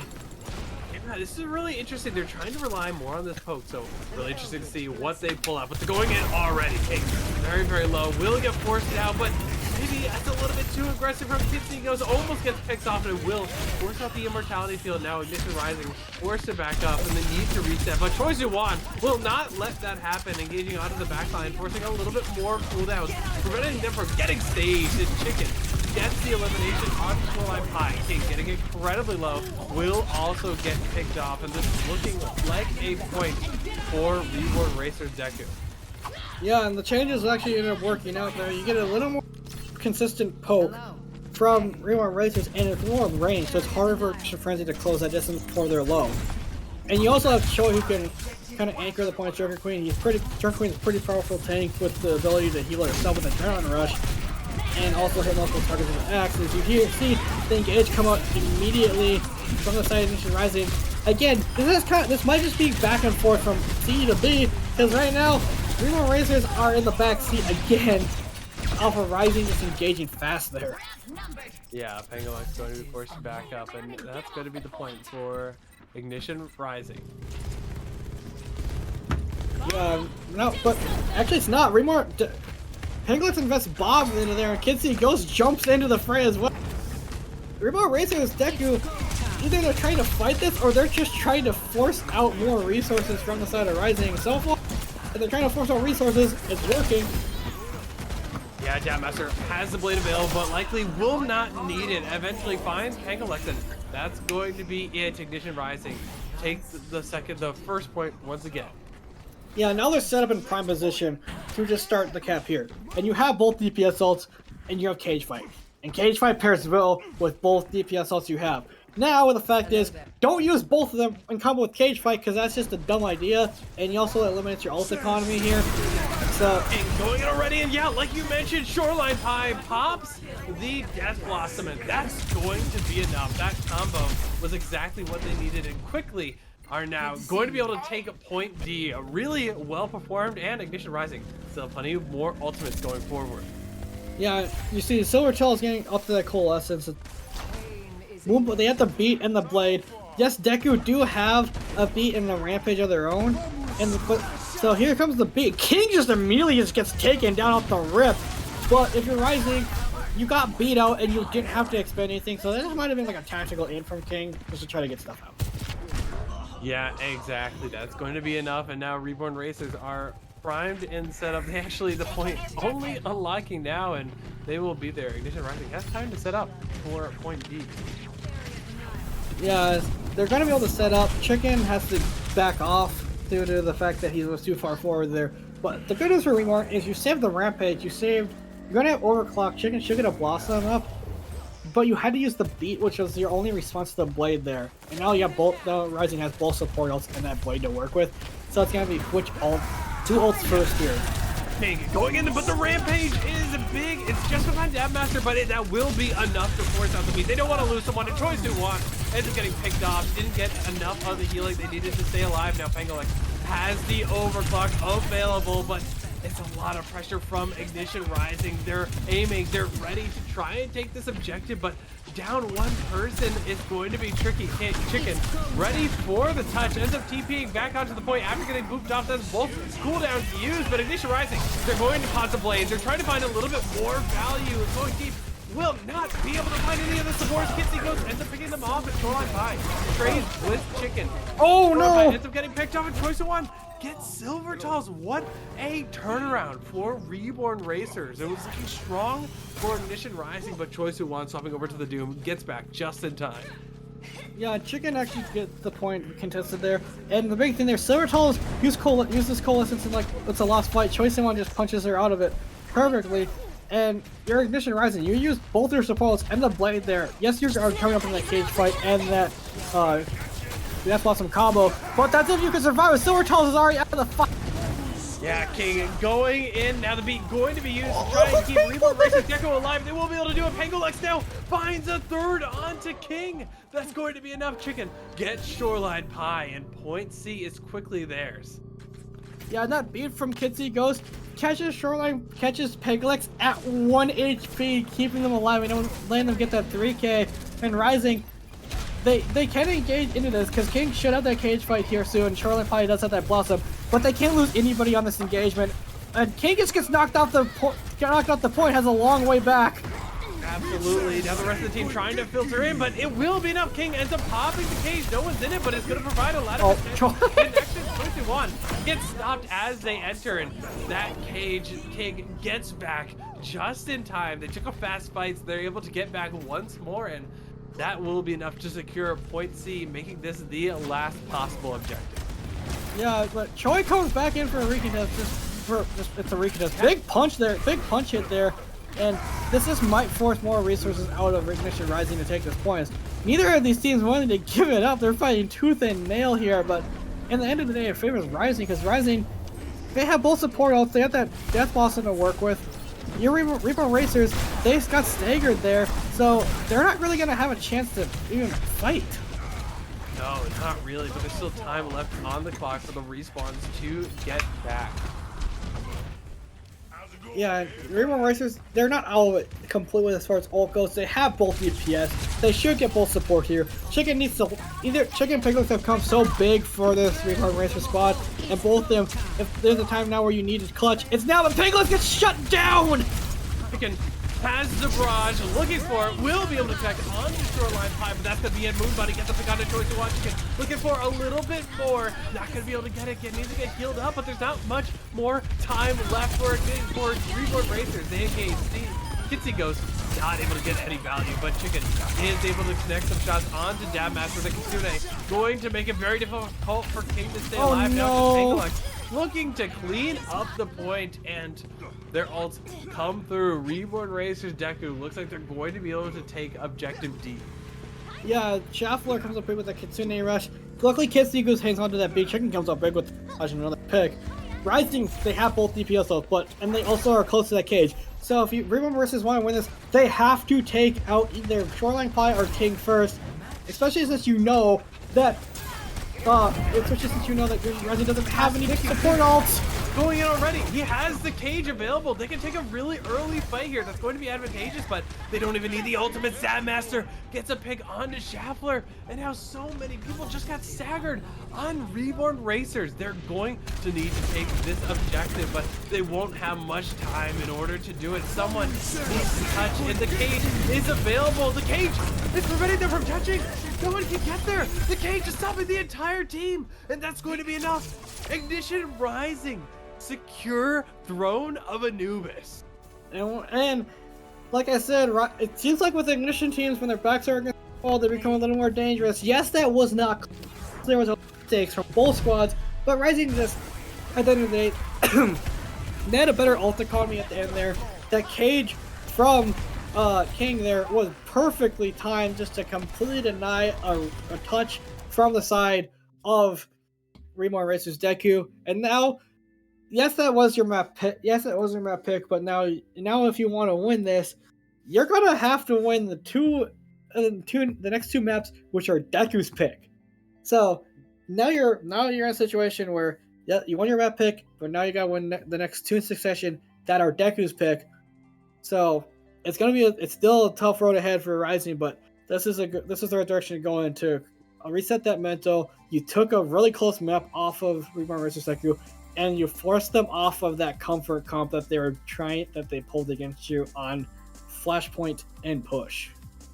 Yeah, but if you're Deku, your options for map picks are kind of scary. I believe they are going to have to pick a hybrid map here. And the thing is, none of these teams have played a hybrid map in the Premier Division. So this is entirely an unknown. These teams do not have very much experience on any of these maps yet.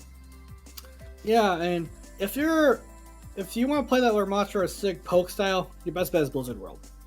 It's longer range on all 3 points. And the third point does allow for the Lermatra, first and second allows for the Sigma. And the other two are more dive centric. Yes, they did rework Numbani to kind of incorporate a few more comps into that map, which you can do Brawl and stuff like that in Numbani now, it feels like. But I wouldn't be surprised if Reborn Racers Deku, they're forced to pick hybrid, they pick Blizzard World because that's the best possible choice they can, because that map is designed for their type of comp. Yeah, exactly. Going to be very interesting to see what they pick here. Could absolutely see the Blizzard World selection.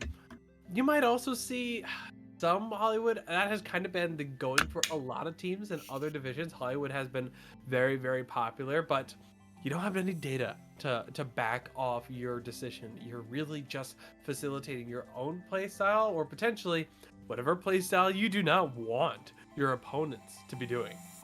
Yeah, I'll be really surprised if they go Numbani or Hollywood, because those are both like really heavy dive centric maps, and to my knowledge, Choi doesn't really play any dive tanks. So if it was Ignition's pick, then you'd go that way. Since it's Deku's pick, you want to go to the map that you're most comfortable on, especially since you don't know what the other team's going to do because neither team has played this. So it's up in the air. You have to pick comfort here. And I won't be. And if I'm Reborn Racers Deku, I'm going Blizzard World because that's like the only map in the pool for hybrid that actually favors your type of comp that you want. Yeah, for sure. We do know what Reborn Racers Deku map pick is going to be, and it is going to be Numbani. Kind of neither of what we were talking about. It's like you mentioned, there are more opportunities now for them to choose other paths after the rework, so not strictly the dive map it once was, and clearly Reborn Racers are counting on that because probably not going to see them switch to dive and have a change of heart. No, especially with the rework of Numbani first, it allows you to kind of take a coast rotation a little bit better. You can take the high ground overlooking the point a little bit better. And they made it so like the back room on the where the point is, there's a staircase that leads up to one like the supports like to sit. So what you could possibly do is you could try to TP the entirety of the squad into that room and then rush the supports on the high ground. But I would be surprised if Reborn Racers, they try to like go like more like a Sig like the Sig Ramatra. Hell, Choi couldn't even play Doom or Diva. I know he was an off tank in Overwatch 1, so I know Diva it is in his pool. Won't be surprised if he pulls that out here. It's really up in the air though, because both these teams, as you can see, haven't played this map, so neither team knows what each other's going to do here. Absolutely not. And I think Ignition Rising, maybe not even expecting the Numbani pick, probably expecting it to be going the way of Blizzard World, but they can definitely make things work, and if they wanted to, we could definitely see them pull out the monkey if that was a style of play that they were kind of interested in. But they still have plenty of other opportunities, maybe do something similar to what they were doing before with their more brawly styles of play. Anything could work here, so only time will tell what these teams decide to do. Yep, and it looks like we're going to be heading into the map very shortly, so kind of excited to see what both these teams would come out with. Ignition Rising kind of seems like the more traditional present. They can break dive or no backline dive, they carry Lucio dive. But Reborn Racers Deku, who knows what they're going to play, because so far, yes, the Ramatra Brawl has like kind of made a little sense, but this is a map where I don't really know if it's going to work that well. Yeah, you see them coming out on the Sigma Bastion comp. You see Rising, they're showing like a Pharmacy Diva Ana. I haven't seen Pharmacy since Overwatch 1, so that's a thing. Especially since with the rework Safara, she's able to operate on her own a little bit better than in Overwatch 1 where she needed that Mercy Ball. It's very interesting to see. I mean, if you are expecting a Bastion here, Ignition Rising's picks do make a lot of sense. You want to be able to take some strong angles, isolate the Bastion with your Diva. That's kind of what they're going, leaning very heavy into the poke. Makes sense with what they anticipate Reborn Racers Deku doing, and Reborn Racers Deku basically going what they expected, but with Chicken on the Pharah. Yeah, so if you're Chicken on the Pharah, you're gonna have to be careful now. Diva, the Ana, the Pharmacy, you pretty much have to be careful of everything on the side of Ignition Rising. So this area of the map did get reworked. It's a little more wide open, so you can actually get through that door a little easier now. You see Choi soaking up a lot of the damage on the approach. Dab Master is just radiating damage in. Doesn't even find a kill. Chicken takes themselves out, but King is demoted in returning. Yeah, I know Dab Master looking to find a little bit of value here. Put it whatever pressure, wherever possible. Did not see the Bastion there, and the Bastion just springs out. Pangolic was hidden and will be able to take out both members of the Pharmacy duo and King as well. Shoreline Pie left to try and deal with the rest of it, but just as quickly as the fight started, it ends as Choi Su-won cleans up the rest of Ignition Rising. Very nice disguise from Pangolic there. Kitsy, Ghost, Shuffler, and Choi all speed through the doorway, and Pangolic just kind of backs off, hangs back. Dab just goes for the supports because that's what he sees, and then Pangolic springs forward and kills both the Pharmacy out. Now Dab Master goes on the Echo, but Chicken immediately takes him out, but Dab gets a second lease on life thanks to the resurrect from Moon Bunny. Yeah, she can find a little bit of value here, but will not be able to do so. Instead, gets chased down by King, but the peel is there, and King went a little bit too far. The rest of the team is there to capitalize, and now Ignition Rising down a tank. They're forced to back up, and will the Bastion get anything with the mortar? Yes. Silvertails very low in the backline, and that is a huge stagger. Reborn Racers just crushing Ignition Rising so far. I have something really similar to Circuit Royale in a sense with how fast Reborn Racers is moving through this point. You see King electing to go to the Malga. Now Rising, they have both support ults. They almost have that duplicate up, but Reborn Racers, they're gonna have both support ults and that Flux. The Flux comes out, and that's just gonna neutralize the Nano Boost, at least try to, because King can't advance with that anymore. And Choi's soaking up a lot of that pressure too with his kinetic grasp. King gets taken out immediately. Moon Bunny, what are you doing there, buddy? Yeah, the rest not going to be able to find anything, and the orbital strike used, and Silvertails does get Pangaluk, but will fall shortly after. Yeah, now, 5 minutes going into point 3 of this map, and Rising, they've used both their support ults there. Now they're making that swap back over to that Malga comp, the comp that won them Third of Anubis, which is a good look for them here, especially since Reborn Racers aren't really going to be able to absorb the pressure that well with this all-in comp. As you see, King immediately takes out Shaffler and the rest follow. Yeah, they're cleaning up, and yeah, that's exactly what you want to do if you're Ignition Rising, but not many ults left. Now, if you're Deku, you're in a situation where now you have to attack into this. Chicken is in no man's land right now, so you kind of have to wait till he dies off. But if you're Ignition Rising, now you're on the comp that you know works. You defeated Reborn Racers on this comp on the last map. Now, Reborn Racers, maybe they have ace in the hole here. As Chicken goes over to Junkrat, which it might be able to work, especially if Rising tries to fight in this narrow corridor, because Junkrat thrives in this type of area. Yeah, they're going to be able to do that. Chicken applying a ton of damage to the people who are entering, and King going in, finds the elimination that they were looking for, and now Pangalex just beaming them down. Not going to be able to find any, though. A very aggressive play from Ignition Rising. Now Reborn Racers need to stabilize, just pushing the objective, waiting for the next engagement, which is going to be very, very soon. Choice you want, put the shield up, but it's not going to be enough to rock. Not going to be able to find anything, but Choice One has the Flux available, will use it right away, and it will be on the people who just went deep in the barrage. Not going to be able to connect, but now the cage is out, and Shoreline Kai is using it to clean up the rest of Reborn Racers. Deku and Choice One just choosing to die on the objective. Well, actually, far from the objective, getting staggered a little bit. Yeah, but you're Reborn Racers, you only use that Flux and you use the artillery strike. Not the worst thing in the world. Ignition Rising had to use their Coalescence and their cage fight. Yes, they're going to have the beat in the blade and the blossom up. But if you're Reborn Racers, this is getting tougher and tougher because yes, you still have 3 minutes on the time makes looking fine, you have 3 minutes, but you have to get value out of both these support ultimates that you have right now.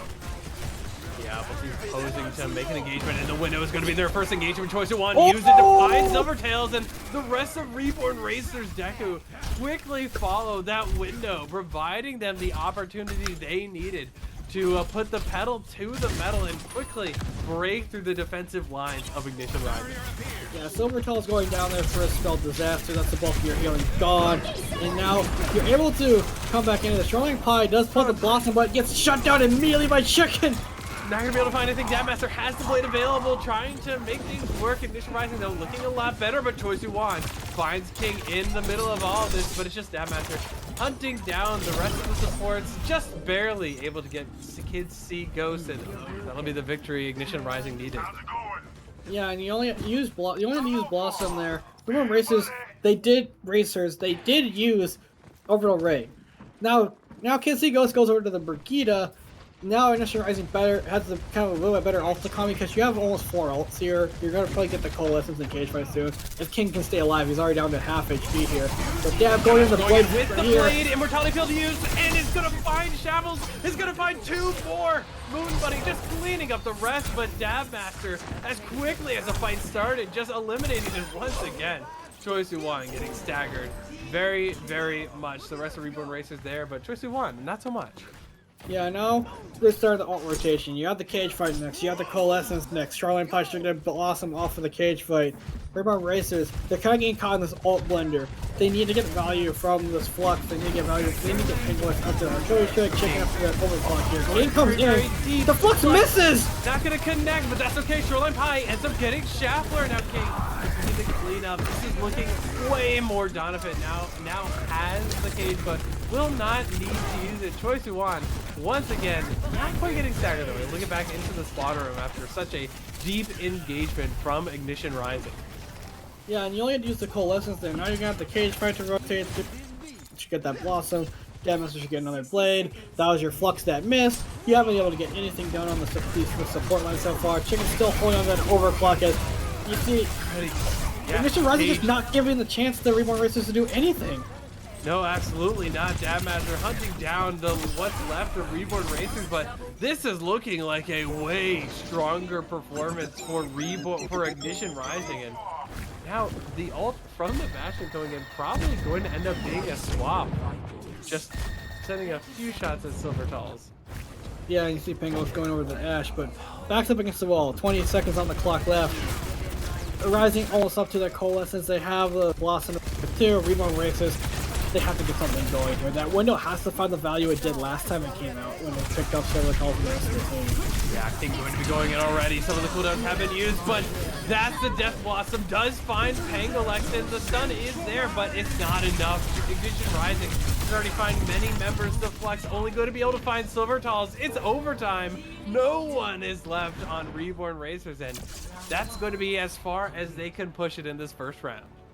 They did get it a little farther than that. They got to the final bend of the third point. It just kept going backwards and backwards and further backwards.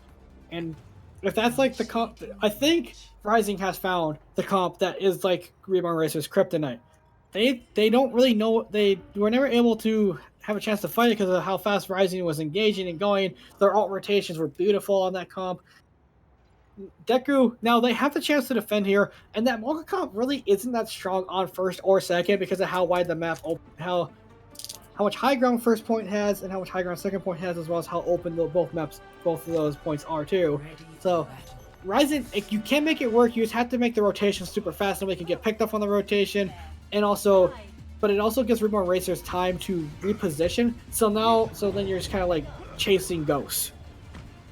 Yeah, exactly. Reborn Racers Deku now has an interesting barrier if they need to do a really strong defense here, because if they let it get to that third point, then you are giving Ignition Rising a very solid chance at reining back control. But if their defense is good enough, that is going to be the decider for the grand finals.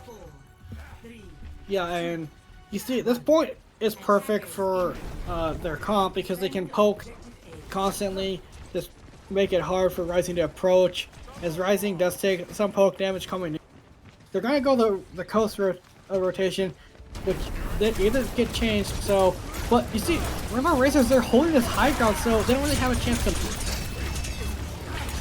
Yeah, not many left. Dabmaster looking to find a little bit more value. The Immortality Field has already been used, and Dabmaster just poking down the shield. King charging straight into the pillar, unable to move the building, will die from Kitsy Ghost, and now Ignition Rising forced to back up, trying to get maybe a little bit more picks, able to get Kitsy Ghost on the way out, and Chicken also falls. They were maybe a little bit too aggressive in this cleanup, and now Dabmaster is applying a lot of pressure. Ignition Rising in a really good position to engage quickly and capitalize on these eliminations.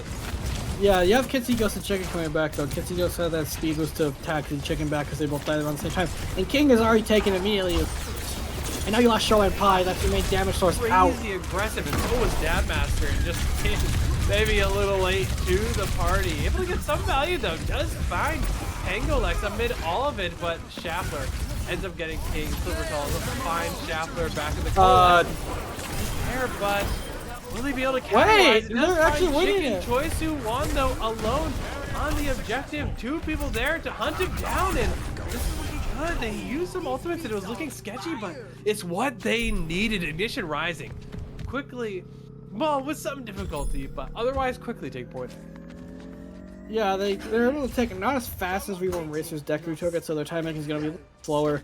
But that coalescence looks questionable until you look at how many people are alive, because both fights were very scrappy, not clean from either side. But Reborn Racers, now they have the positioning, they have 5 ultimates here to work with too. Now, Choice they want, Flux comes out, it's just gonna, goodbye King. Yeah, Choice One able to get a pick onto King, and now trying to find a little bit more. No, Ignition Rising just backing off, not willing to take this fight. You use Flux, you use your copy, you use Beast. We're good with leaving. Yeah, the good news is for the side of Rising, they didn't use any ult, so they have everything at their disposal to work with here. And King is going on a little bit of an adventure, but that adventure paid off as he manages to get Pangolix out. Picks off Kitchen, and now Jab Master looking for a little bit more, going deep into Reborn Racers Deku now, and that will be enough. They find Choi Soo-won. They maybe should have respected Ignition Rising's burst a little bit. Yeah, now you're in a position where Kitsy Ghost goes over to the Juno. You have that window to work. You also have Artillery Strike to work with, but Ignition Rising, they have the coveted combo. They have that cage fight, and they have that Death Blossom to work with. Silver Calls, as weird as that Coalescence was the first time, she's almost up to it again, and you also have the Beat to work with. Dabmaster can't get picked off though this early, as he takes a lot of damage, but that cage fight does absolutely nothing as it just explodes. Yeah, it looks like it was almost got stunned potentially by Choi Soo-won. It never ended up going down, and yeah, that's going to be enough. Reborn Racers Deku win the fight, and now they don't have a cage fight in order to try and reclaim victory. I think that might be a double ult cancel because nobody doesn't have their beat anymore and you didn't see any overhealth go on, so I think Choi might have just killed 2 birds with 1 stone there, literally. Yeah, now Chicken looks to find a little bit more, applying the pressure, but the beam not there. King ends up finding Pangolix. That's a lot of pressure down. Chicken forced to back up, but the rest of Ignition Rising are hunting them down. Silvertall finds Schaffler. The duplicate is there though. Choi Soo-won ends up finding 2 on the back of this Flux, and now is hunting down the rest of Ignition Rising. The copy not able to get enough to play. Didn't come out in time, but Ignition Rising still backing up, trying to stay alive. Choi Soo-won choosing to respect Ignition Rising and take a fight with the rest of his team. Yeah, now you're Ignition Rising, you have to get those ults back up because both these 3 ults that one fight they lost and nothing worked. Now in the side of Reborn Racers Deku, they have that orbital ray to work with. King gets immediately lost. King gets picked immediately. Ends up getting forced, but the orbital ray is there. That's all they needed. King getting very aggressive, but orbital ray, very strong ultimate. Silvertall looks like they will get staggered here, just running off to the end of the map and will fade off to rejoin the rest of Ignition Rising. Yeah, now both teams don't really have any ultimates coming in here. Yes, Silver Calls maybe has like the Coalescence coming here. The Schaffler maybe get to a window of Troy up to that Flux. But if you're Reborn versus Deku, this part of the map is like why Rising's combo is struggling because it's super wide open. There's a lot of high ground to use too, and Ignition Rising is just having trouble on the approach. And by the time they actually do get in, they either lose one or burn all the resources to get in. And Reborn Racers are just kind of sitting there like, hey, we're not bothered by this whatsoever. Yeah, just one has a Flex, going to use it. Silvertall ends up finding Schaffler, finds Pangolix as well. That's 2 pieces, very, very crucial. Looking to make it 3rd, but Chicken very high in the sky. The duplicate going to be used to find another 2 Magas on the field. Potentially, we're going to see some cage fights come out, but Choi Soo-won ends up falling. The cage fight from the duplicate is there, but goes away as the ultimate eventually runs out, and Moon Bunny finds Chicken amid all of it, and Ignition Rising cap this 2nd checkpoint. And the important thing is they only use their Coalescence and build their beat, their cage fight, their blade, and their blossom. As bad as that one fight went where they used all 3 of those ultimates, they have a chance to rewrite that. And look at that golden triangle is as far as Rising need to get the point, tie the series, and force a sudden death here. Exactly, the window going to be used. The beat is there. The Death Blossom, though, applying a lot of pressure. Silvertall ends up getting Kitsy goes to Dabmaster. It's going to be forcing Choi Soo-won to leave, but King not about to let that happen. And Pangolix just waiting for the rest of their team to come back before engaging. Yeah, they use the Flux, the cage fight, and the beat, and the Blossom. That's how it actually works out. The only thing is, they only have the blade. Supercell is also something on their coalescence to work with. Deku didn't use any ults that fight besides the window, so they don't really have that problem here, but they need to touch the point or else it's gonna see Piglet! Moon Bunny right at the bat though, that's the pick they needed! Moon Bunny is down, and Pangolin has the overclock to make it find a little bit more value. Chicken ends up finding Shoreline, and now the engagements are there. Ignition Rising in a terrible position. King trying to charge out and escape it, but Chicken, he extended a little bit too far. Gets picked out from Dabmaster, and now Ignition Rising. That's exactly the tempo swing they need. The blade going to be coming out, but Dabmaster not able to find anything. Get hit by the Flux. King found Schaffler amid all of it, and Choice to check out Silver Talus. That's a key support. The trades are going back and forth, but spawns are in favor of Reborn Racer. Deku Choice One though gets down the objective incredibly close. It's up to Chicken to hold down this objective. Schaffler is able to touch, but eventually the cage is down to help. King finds a pick onto Schaffler, but Ignition Rising filtering back in, and Reborn Racer Deku just had the better spawns. Not quite able to close it out, but Ignition Rising, they are running out of time. 20 more seconds on the clock. Yeah, Dabmaster should have a touch here, but if you're an Ignition Rising, you have to survive. You have to build, you have to prolong the fight to get that cage fight and that blossom up.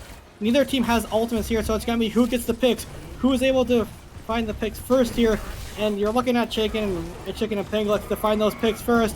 Fight starts up, Moon Bunny goes down! Moon Bunny, that is a key support. You're not going to have them, and Chicken getting incredibly low, but picks off Shoreline Pie in the middle of all of it. Choice One getting halfway as well, and King just causing a menace on the point. That's the cage fight coming down, but King cannot take advantage of it. Reborn Racers defeat the rest of Ignition Rising, and now Reborn Racers are your premier champions, winning the grand finals. And also delivering the first loss to Ignition Rising of the season as well. A statement win. They didn't scrim that often. They played their comfort. It ended up working out for them here, but it all came like this. The map pick was questionable, but the one fight that I'm looking at that may have caused the momentum to shift in Reborn Racers Deku is that fight where Choi, I think, cancels both beat and cage at the same time, and that just completely shut down the second point. If those both ultimates were landed, they would have been going to the third point with a lot of time and also not having to fully cap. So that rock right there from Choice One was like the game sealer almost. Exactly. Congratulations to the team Reborn Racers, Deku, Choi Suwon, Tri, Chicken, Hudson, Colors, Pangolex, LCS, Aplom, and PSEV. They all played very, very well. Both these teams have done all they can, spend many, many hours to get to where they are today. And that very much showed during their performance. A really good performance from both sides. Joining the rest of our series that ended in a 4-2. Really, it looked like Ignition Rising was going to have just a sweep after a very dominant Lijiang Tower performance. And because they had done so well so far, but Reborn Racers Deku defeating the odds, getting 3 victories, losing throne, but eventually regaining control on Numbani. Yeah, and we do have our match MVP, and it will be the man himself, Choi Suwon. It could have been anybody. It could have been Pangolets, it could have been Chicken with their pop-up with their heroic moves, but the one thing that stayed consistent, Choi. He's the only tank on that roster, and when you're the only tank player, you're the leader. You're the leader of the team. You're the shot caller. You're like the helm. You're the control center of the team. And Choi, he played phenomenally. The big rock with the ult cancellations of both the cage fight and the sound barrier on that one fight on Numbani were perfect. His Ramatra was really strong too. Even his Doomfist has its moments on Throne of Anubis. Overall, really consistent play from Choi, and he's been part of Reborn since Ascendant tier back in Tranquil Season, I believe 10, and they're leaving off where they left off in Trank. They won Ascendant tier in Trank in the last season of Tranquility, and they're continuing that run here with another championship to add to their list. Exactly. I mean, the play was incredible. When you have your one tank and your entire team, your play style revolves around what you are doing on that tank role, how well you perform is incredibly important, and we saw them perform at a very high level very consistently. So congratulations there, and well played to Ignition Rising. King, Bakura, Tyler, Alizu, Kansa, Arzo, Ishtar, Shoreline Pie, Moon Buddy, and Silver Talls all played very, very well, and these teams fought very, very hard to get where they are, and Ignition Rising just not quite able to secure their final win, not quite able to go flawless. But there will be more chances, but this is just SPCS Series 1. But congratulations, once again, to Reborn Racers Deku. Yeah, but that's all we have for tonight for this cast, and it's the final cast of SPCS Series. Probably back in Series 2. I think Yeti probably like that or something somewhere along the lines. But big shout out to everybody behind the scenes. Person with the production, you have June, Orange, Solomon, and Red Chat down there. So with that, that's all we have for tonight. Well, that's all we have for our games. For our game tonight. There is a surprise coming. Exactly. Immediately after our Premier Division will be hosted our awards. So do not go anywhere. This series, SPS Series 1, might be over. Our games are finished, but there's a little bit more in store. So stay tuned and hold on. There's some exciting news for you in just a moment. But that is it for our Premier Division games. Thank you all for attending. But just hold on for a little bit longer for some exciting information.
Good evening, SPCS. I am Mr. Yeti. Welcome to the Series 1 Awards show. This has been long in the works, and I do apologize for the delay getting this out to you guys. Unfortunately, my computer decided not to cooperate yesterday, but we are here and live after that fantastic premier grand final. Congratulations to Reborn Racers for taking that one home, as well as all of our champions across all of our divisions. Great show all around, and a great Series 1 to everybody involved thus far. Earlier on this season, just a couple weeks ago, we had awards being voted on by you, the community, who basically picking who you felt was the best in each role and also your MVP in each division. And we're going to run those down first and foremost here. For those of you who are sticking around as well for the information drop, which is just around the corner, for Series 2, which is also just around the corner. That will be coming up here very shortly. I just realized that my light is way too bright. Hi, everybody. I don't look so pasty white anymore. But nonetheless, we are going to go through some stuff for Series 2, as well as just kind of a 2025 outlook as well for SPCS. And finally, also going to take some questions from you guys as well. Just so you know, the stream is still on a 2-minute delay from the broadcast. So if I don't see your question, if I don't answer your question right away, it's not because I didn't see it, because it's on a 2-minute delay. So just be a little bit patient while we're trying to deal with that delay. Should be fine. But if you have any questions you want me to answer, feel free to ask them, and I will do my best to get them answered here on the broadcast. But nonetheless, I do want to get started first with your Series 1 awards. And you're to start off in the rookie division. In the rookie division, we have 3 role stars for every single role, and we also have best of in each role, and then finally your MVP. And we're going to kick off first and foremost with the role stars for each role in the rookie division. So congratulations to your role stars. For tank, we have Pina, Kue, and Jengis. And DPS role stars, we have Claro, Keegs, and Vig. And your support role stars are Wheezy, Majestic, and Still Cold. So congratulations to all 9 of you on your role star. However, there's only one winner for each of our awards again. And we'll start off with tanks in the rookie division. And the pick for the best tank in rookie division, congratulations to Pina from Mass Effect. Congratulations on picking best tank as voted by your peers in your division. So congratulations to you. Let's head over now to the DPS, and the pick for best DPS in rookie division from the Pew Pew Plunderers is Keegs. Congratulations, Keegs, on a fantastic season and a win here for best DPS. And last but not least, your best support in rookie division. Congratulations to Still Cold from the Tactical Yokers, taking home best support this season. Get yoked, everybody. Get yoked. And last but certainly not least, we do have to shout out your MVP for the rookie division. Again, as voted by the peers in that division. Congratulations to Keegs, the rookie division MVP for Series 1. Fantastic showing and kind of a runaway winner in the voting. So congratulations to Keegs, voted as your MVP in rookie division. All right, we're now gonna just get a quick recap for everybody, just in case you missed anything here. But the recap shows again your tank, all your role stars, your best of in each role, your top 3 in MVP by go back, get out of there, spoilers. Your top 3 for MVP, by the way, in rookie division were Keegs, Wheezy, and Lirin. But Keegs taking home MVP. So congratulations are in order there. I believe, if I'm not mistaken, person who I know is doing this right now, and I think Solomon also, I think he's paying attention to, I think that next graphic also leaked the winners. So I don't know if we're able to fix that real quick before we dive into the next thing. So we're not doing that. Hey, we're going to go back to B for just a minute. Hi, guys. How's it going? Hope you're doing well. Hope you're having a fantastic Thursday night. I know I am. I had a great time watching the Premier Finals. I hope you did too. I watched a team who just never scrims play against another team who I don't know how much they scrim.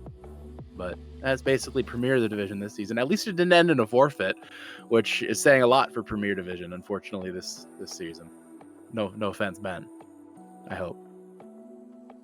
You can feel free to dive into the graphic as soon as it's ready, by the way, person. I'm just going to sit here and chat it up. Oh, here we go. Oh, your intermediate role stars here for Series 1. There are 5 in this, and that's based on the team count, by the way, since there's 24 teams. There are 5 role stars for each division. Congratulations, or for the intermediate. So congratulations to your tank role stars, Kois, Shinji, Domination, and Epic Shock and Muni. Your DPS role stars were Laurer, Lunar, PC Nurik, Tanikby, and Seda. And your support role stars were Fives, Dabmaster, Exotic, Skips, and Starry Knight. Congratulations to all of our role stars. But once again, there can only be one best of winner for each role in the tournament here. So we'll start off with tank once again. In your intermediate division, best tank is Epic Shock from Soullock. Congratulations to Epic Shock on taking home that award. Your best DPS in intermediate is Laurer from Catloaf. Congratulations to Laurer putting yet another best DPS award on their shelf. And let's go down to your best support in intermediate division. We have Dabmaster. I don't know how this happens. I don't even know how this happened. Congratulations to Dabmaster.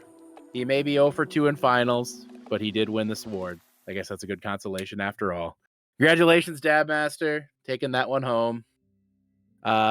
Let's go now. Last but certainly not least, to your MVP. And from Ignition Frenzy, you have Domination. Congratulations to Domination on an absolutely dominant season. Absolutely. Taking home this award, a very, very well-deserved MVP award for Domination here this season. So congratulations to you. And again, there is the full list of award winners. We're shouting out, it's full top 5 for MVP. We're gone Bonanzas, Ronin, Dabmaster, Seda, and Domination. So once again, congratulations to all of our winners in this award. Quick pause for a drink because I didn't bring a friend to come do this with me. So you're all stuck with me for the night. Once again, hi everybody. Hope you're having a great night. Let's go to your advanced division now, everybody. Let's take it to advanced. Once again, we have 5 role stars in each division, or for each role, I should say, pardon me. So let's start with advanced. Tank role stars. You have Fimi, Jagora, Pandemonium, Greninja, and Dawes. For DPS, you have Dr. Tepper, Sky, Cam, Laser, and Ringer. And your support advanced role stars, you have Saga, Cobalt, Shrewdonger, Smarties, and Akko. Congratulations all around to all 15 of you guys for taking home those awards. Once again, only one winner for each of these roles. We'll start off with tank. Your tank, best tank, as voted again by their peers, the division, we have Greninja. Congratulations to Greninja of the Guangzhou Gangsters on taking home best tank for Series 1. Your best DPS in advanced. From Goblin Barrel, Laser. Congratulations to Laser taking that one home. And once again, last, certainly not least, your supports. From the Guangzhou Gangsters, once again, it's Shrewdonger taking best support in advanced for the #1 seeded Guangzhou Gangsters. So congratulations to all of those award winners. But of course, we have your MVP, and your MVP for Series 1 in Advanced Division from, once again, the Guangzhou Gangsters is Cam. Congratulations to Cam, voted MVP by your peers in the division. Congratulations on your award. Well deserved. And again, your Series 1 Advanced Awards, you have, I'm not going to read through the whole list again, but your top 5 for MVP, by the way, Saga, Pandemonium, Ringer, Cam, and Turget. Your top 5 for MVP. So congratulations to all of you guys taking those home. And we're going to go right into your final division here for awards in the Premier division. Premier being our smallest, only 2 role stars for each role. For Tank, you have Choi Suwon and Alleluia. For DPS, you have Pangalex and Hawk. And support, we had Silver Talls and Skins. Let's get to your best of for each role. You have your number 1 Premier Best Tank, the champion from tonight, Choi Suwon. Congratulations to Choi taking home that award. Your best DPS in Premier, sticking with the Reborn Racers theme, we have Pangalex. Congratulations to Pangalex, the best Bastion player in Premier. And now your best support in Premier. From Ignition Risin, you have Silver Talls. Congratulations to Silver Talls taking home best support. And we'll end, of course, with your MVP for this division. Again, from Ignition Risin, you have King. And congratulations to King, team's runner-up, but also tonight's MVP, as voted on by the peers in the division. Congratulations to you as well. So once again, your recap for that division, we have your top 2 in MVP, by the way, were both Choi and King, but there is a full recap for Series 1 Premier. And once again, to reiterate, we're bringing this back. These were all voted on by everybody in the division. So, and the votes were called and cleaned out and deleted if anybody voted for their own team, as I highlighted before. So if you have an issue with the winners, just remember that you voted for them and not me. So I had nothing to do with this. And really, if you want to blame anybody, blaming Dorito or Dab Master is fine with me too. I really personally have no problem with either of those options. So, but congratulations, of course, to all of our winners here. Congratulations to all of the MVPs across every single division. And once again, just a quick shout out to all of your champions from each division that were crowned this week on a very successful Series 1. Series 1 as a whole, from an ownership perspective, I have to say it was an interesting little endeavor. We took some chances on some things, and to be perfectly honest with you, it's a bit like that Dexatron gift. We kind of missed in a lot of things, and looking back on it, there are definitely some things I want to do differently in the future, and I think there are things that we all want to do differently in the future. We took some chances on this first endeavor into this new community that we've created. Some worked, some didn't. And we have a lot of things we want to fix up moving forward when we get to our next major in the form of Series 2. So talking a little bit about what's to come here in SPCS, let's talk a little bit about that upcoming schedule as we're talking up a little bit about Series 2 and what else is to come. We'll get to that in a second here, the intended format, if we can come back. We'll talk about that in just a second here. Schedule for what's upcoming in SPCS, however, in December, we have 48 straight. That is, for those of you who are familiar with what we used to do in Tranquility, back when I ran Tranquility, was the event week where we raised money for charity through running various events each night.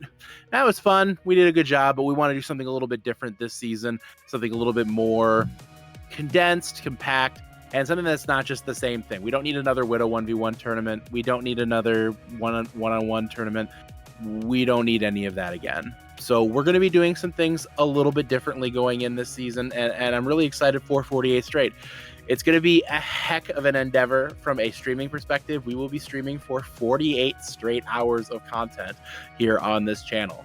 All again, while we're raising money for an amazing organization, which again is Gamers Outreach. Gamers Outreach is a wonderful group. They're a charity that makes, they call them go-karts, but they're basically hospital-grade carts that bring video games to children's in children's hospitals, particularly those who are admitted for longer-term stay.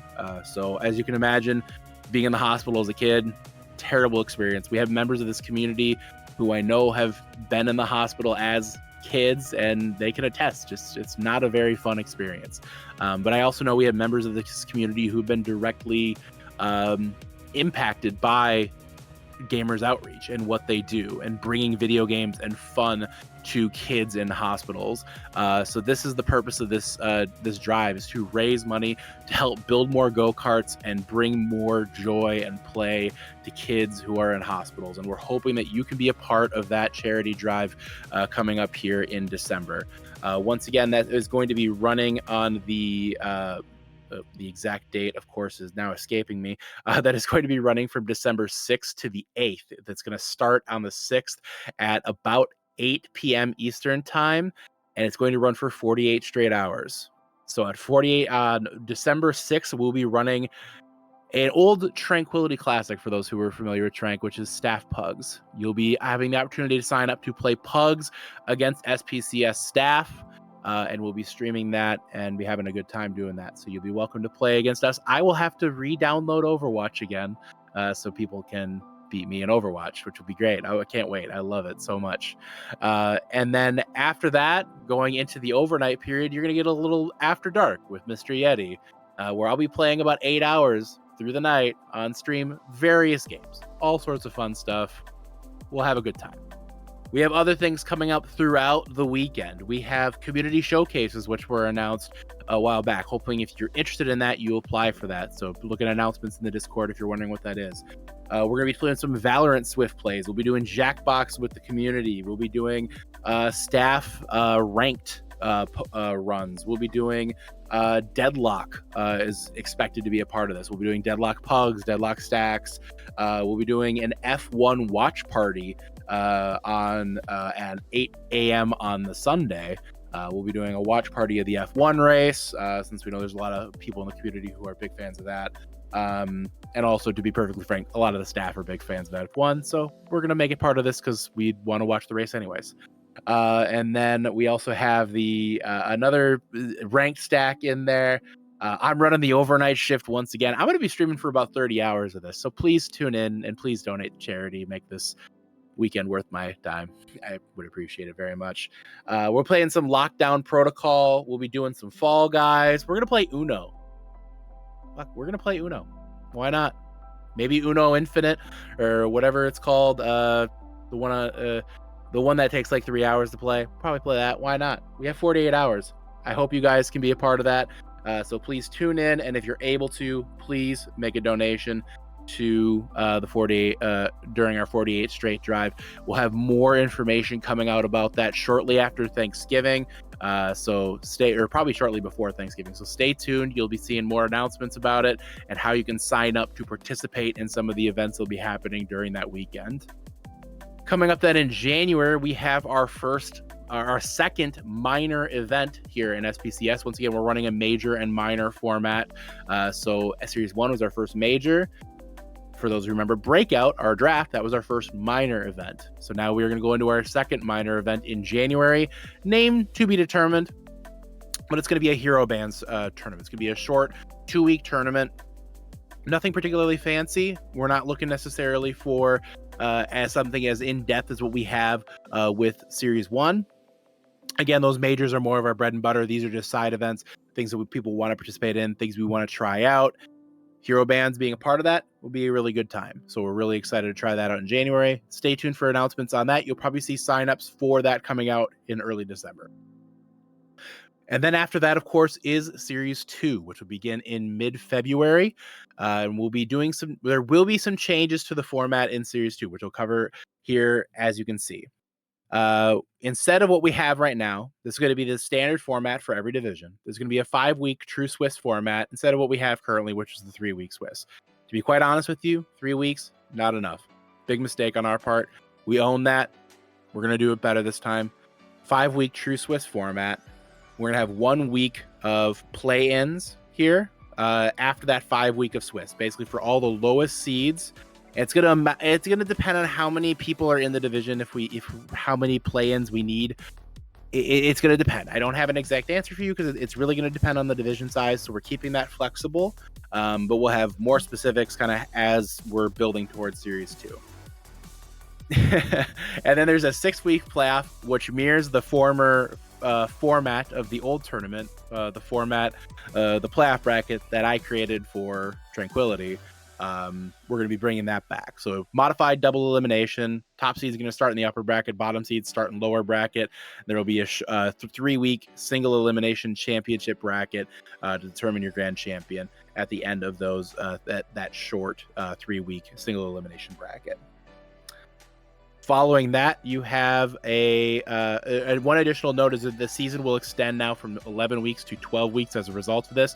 But one of the nice things about this is that this will guarantee that every team is going to have a minimum of 6 meaningful matches regardless of record. That is a big thing for us, as we wanted all the games to have meaning, and especially in that regular season.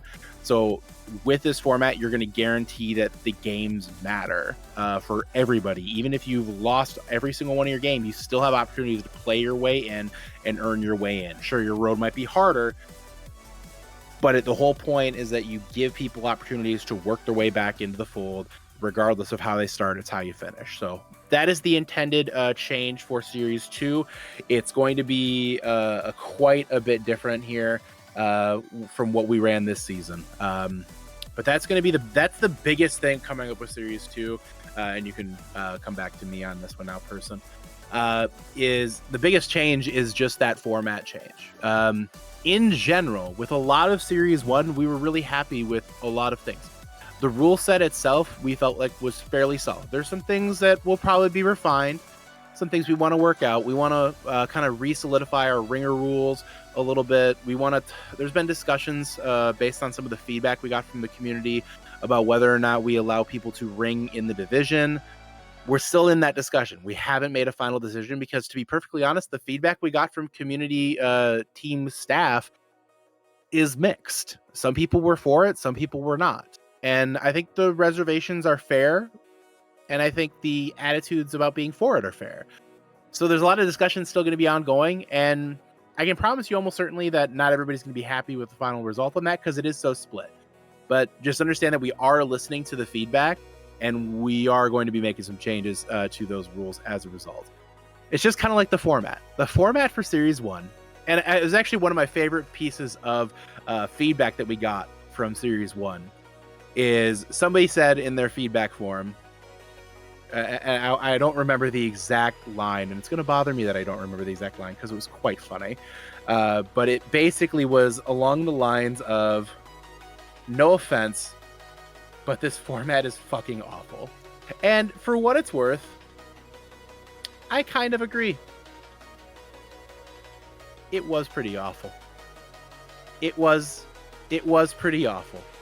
Was really unhappy with a lot of the things we did in the format, and I'm kind of happy to bring it back, or bring it back to something that's going to work up a little bit better than what we ran in Series 1. So what you saw this season with those play-in brackets and the 4-person pool draws and all that, that's all going away. It's gone. We're done with it. Gone. No more. We heard the feedback. We agree with you. We took a shot. It didn't work.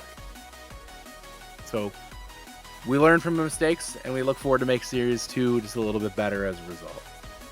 So thanks to you guys for your feedback on that. We definitely appreciate that because it absolutely made a huge difference in how we approach this upcoming season. For those of you who do have questions about Series 2, I wanted you to ask them now because I want to work through that 2-minute delay. But I'm going to talk briefly about other events that we have coming up for 2025. In 2025, also, we have coming up with Series 2, a couple more things. Expect to be using competitive seasons 12 through 14 for the purpose of qualification. So like this season, we used a small subsection of seasons to determine whether or not you were eligible to qualify. We'll be probably using seasons 12 through 14. That is not set in stone. Please do not hold this against me in about 3 or 4 weeks when we post the actual qualification rule set. But 12 through 14 is almost certainly going to be what we use, and expect to have to win 50 games in any role to be able to play it in our tournament. So that is going to be a pretty much a necessity or that is going to be pretty much a necessity just as it was this season. So expect there to be the 50 game rule once again. That will be in play. It's there for a reason. We need to see where people shake out after these soft resets that Blizzard has said they're going to be putting in every few seasons. So the nice thing is that this is going to work out to fall right before the season 15 reset, which is going to happen at the beginning of February. So again, 12 through 14, you need 50 wins on a roll to be eligible to play that role in our tournament. We won't have exceptions this time where we say, well, 40 is okay if these things... No more qualifier, nothing like that. 50 wins. You have many months to do this. So get on it now if you want to play in Series 2.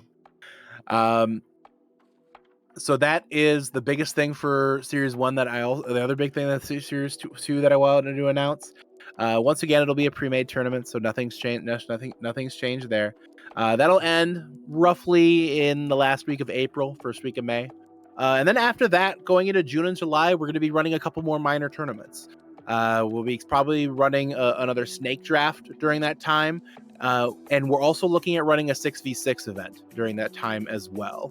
Depending on how these playtests that Blizzard is running goes, we don't know exactly what's going to happen, but it wouldn't shock me if there was another opportunity to run 6v6 in some way, shape, or form with the actual correctly balanced 6v6 format. So we're hopeful to do a minor for that this coming summer. If we don't, we're also going to look at alternative games. With Deadlock getting where it is right now, that's certainly an option. We've also looked at potentially going to Valorant to run a short Valorant event as well. So lots of different things we can look at for alternative games. And then Series 3, that's right, Series 3, not just Series 2, Series 3, that's going to be starting up in mid-August. We'll be using, more than likely, seasons 15 to 17 in competitive for qualification for that tournament. And again, it's probably going to be at least 50 wins, so expect that and be ready for it. That way we're not doing this whole thing a week before the season where it's like, well, I need 45 wins. Well, you've had months of notice, so don't wait. And that'll end again in November, and then we'll start it all over again. That'll be a nice little cycle, guys. We'll run a couple of minors, we'll run a major, a couple more minors, we'll have a major. That's how this is going to work in SPCS, guys. We're going to have a constant flow of events, and we're hopeful that you guys will be a part of that formula to make SPCS work. So very grateful for you guys giving us a shot here in Series 1, and certainly hopeful that you'll continue to stick with us here going into Series 2. So I think, Person, you jumped up here to ask any questions that might have come through so far. I haven't seen a whole lot come through so far. Yeah, there hasn't been a whole lot. Yo, hi, it's Person. I produce stuff. I produced tonight. So if it's bad, blame Solomon. I'm That's kidding. True. I'm kidding. Blame Solomon. Yeah. Nah, it's always Dab Master's fault. That's so real. Nah, but Ready Player Maddie asked when will it be Startwise and when will sign up link be sent out? I assume that's talking about Series 2. I'd assume. Yeah, I assume so as well. Series 2 is expected to start in mid-February. We are planning on putting signups out basically shortly after 48 straight. So sometime in mid-December, you should see signups go for that. It's going to go out early, but again, we want people to have a rule set to be able to start working on their team, to be able to make sure they have the wins to qualify to play, like get all of these things done. So we're not just sitting here doing this little thing where we're like, well, I don't know if I'm going to have time to get all my games in. Like, you'll have plenty of time to get your games in. That is the goal here, is to have lots and lots of time to get your games in. There's just no excuse for it. So because we're going to give you plenty of time to work on it. Okay. So let's see here. Someone else asked if they're doing any more draft tournaments. I see that 2-minute delay has not hit them yet. So no, it's all good. It's all good. Keep pouring in the questions and we'll keep them coming. Yes, expect to have additional draft tournaments, guys. That is pretty much a given at this point. Obviously, I mean, I'm going to quickly say this. Huge shout out to Solomon, who's basically the MVP of the Overwatch tournament scene right now. To be perfectly frank, I don't know how we could have done this. We couldn't have done this without him. But just the things that he brings to the table are just, they're the ticking, the clock that keeps ticking in time, and we owe all that to Solomon and what he does. So huge shout out to Solomon for everything he does for the tournament scene in general. But yeah, I because of the things that he brings, he obviously with that we can do drafts. I would expect to do another snake draft. There's plenty of auction drafts out there, to do something a little bit different. Auction drafts are fun and all, but Kitsune's out there, BPL's out there, and we're not just trying to be another tournament doing another auction draft. They're fun, but if you want to do an auction draft, go do BPL, man. BPL is great. I love BPL. Go do Kitsune League. There's another one right there. Go have a good time. So no one tell him Kitsune League just wrapped up like last week. Well, okay, but if it comes back, but for later ones, absolutely later ones. Somebody just asked in my Discord DMs if we'll be doing Marvel Rivals during the 48 straight thing. And is it, if it actually is coming out, I believe it is. So yeah, I would say yeah, we would probably run it. So I think that sounds great. I would love to run a Marvel Rivals event. I'm excited for Marvel Rivals. I just have very little faith in that developer. It releases on the 6th, according to a quick Google search. Ooh, well, so just barely in time. I know what I'm playing during that overnight shift. Because I'm on the overnight shift on December 6th from midnight to 8 a.m. So I know what I'm playing. I'm playing some Marvel Rivals. Let's go. No, we'll run some Marvel Rivals, I'm sure. Yeah, I don't see why not. That sounds great. It sounds like a really good time. Have you seen any other questions come through?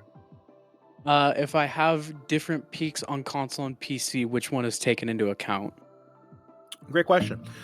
So for the purpose of our tournament, we do not take into account console peaks. Now, obviously, that is within reason. I mean, if you're a console player who's like, top 500 ranked and has been forever, and then you come in and you're like, I'm going to play in rookie division, at a certain point, common sense is going to take hold for us, and we're going to say, I don't know about that. Now, obviously, we do have a pretty strong wins requirement, so forcing you to get those wins can help kind of actually balance out where your proper PC rank is, but we're still going to use common sense. Now, in general, the general answer is that we will use your PC rank only, but again, that is a general answer that doesn't answer for specific situations. So please understand that there is a massive caveat there, that if there's a really big discrepancy between them, we will use common sense and make the appropriate call from there. It's just a necessary thing to ensure we have some sort of tournament integrity. So we have to make decisions in order to do that. So please be mindful of this. If you are a ridiculously high level console player trying to play in a low bob division here, might not work. So just saying. I'm also keeping an eye on a chat now 2 person. So I'm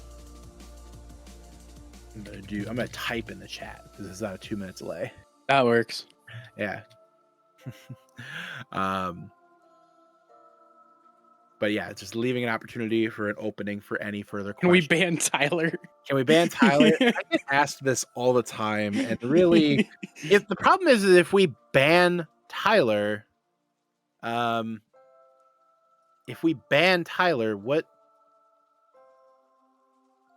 will we ping? Like, you have to think about the consequences of your actions, Cam. We can't. Go ahead, person. Sorry. Dexatron says, "Can we ban Bubba just for comedic value?" And then I have a couple more important questions. First one is, will y'all be hosting any kind of marginalized gender tournament within SPCS? I assume similar to CGL's Konichi and Calling All Heroes. That the name escaped me for a bit. that sounds like a really great idea. Speaking for me personally as a straight white guy, it's kind of hard for me. I almost feel like sometimes it's out of place for me to really weigh in on these kind of things. Obviously, I would love to do something like that within SPCS. It's just kind of one of those things where me being a straight white guy, I don't want to come off like I'm doing the wrong thing with some sort of wrong intent in some people's eyes. I don't want that. I want this to be handled by people in those marginalized classes or marginalized genders. I want those people to feel like they can have their agency in order to run it, because it feels kind of weird and out of place for me as a straight white guy to be doing that. But we do have a wonderfully, we do have a wonderfully open community, and I know there'll be people who will want to step in and actually work on that. And and even within our staff team, I'm sure there are people who'd be interested in helping out with that, who personally, I feel could be more personally touched by this kind of event. I would love to host it under the SPCS brand. It would be a wonderful thing, and I'm a huge fan of what Calling All Heroes is. I'm a huge fan of Kenichi. Obviously, just really, really cool events. But I want the right people at the helm there, and I don't want to put myself in a situation where it's just me, a straight white guy, putting a bunch of stuff out for marginalized genders. It feels a little bit weird to do that. So with the right people in charge, absolutely, we'll make it happen, and I would love to do it. So 100% I'm with you guys on this. So Bubba asked thoughts on reusing brandings. Some people have answered that, but I want your opinion on that. Reusing branding, when you say reusing branding,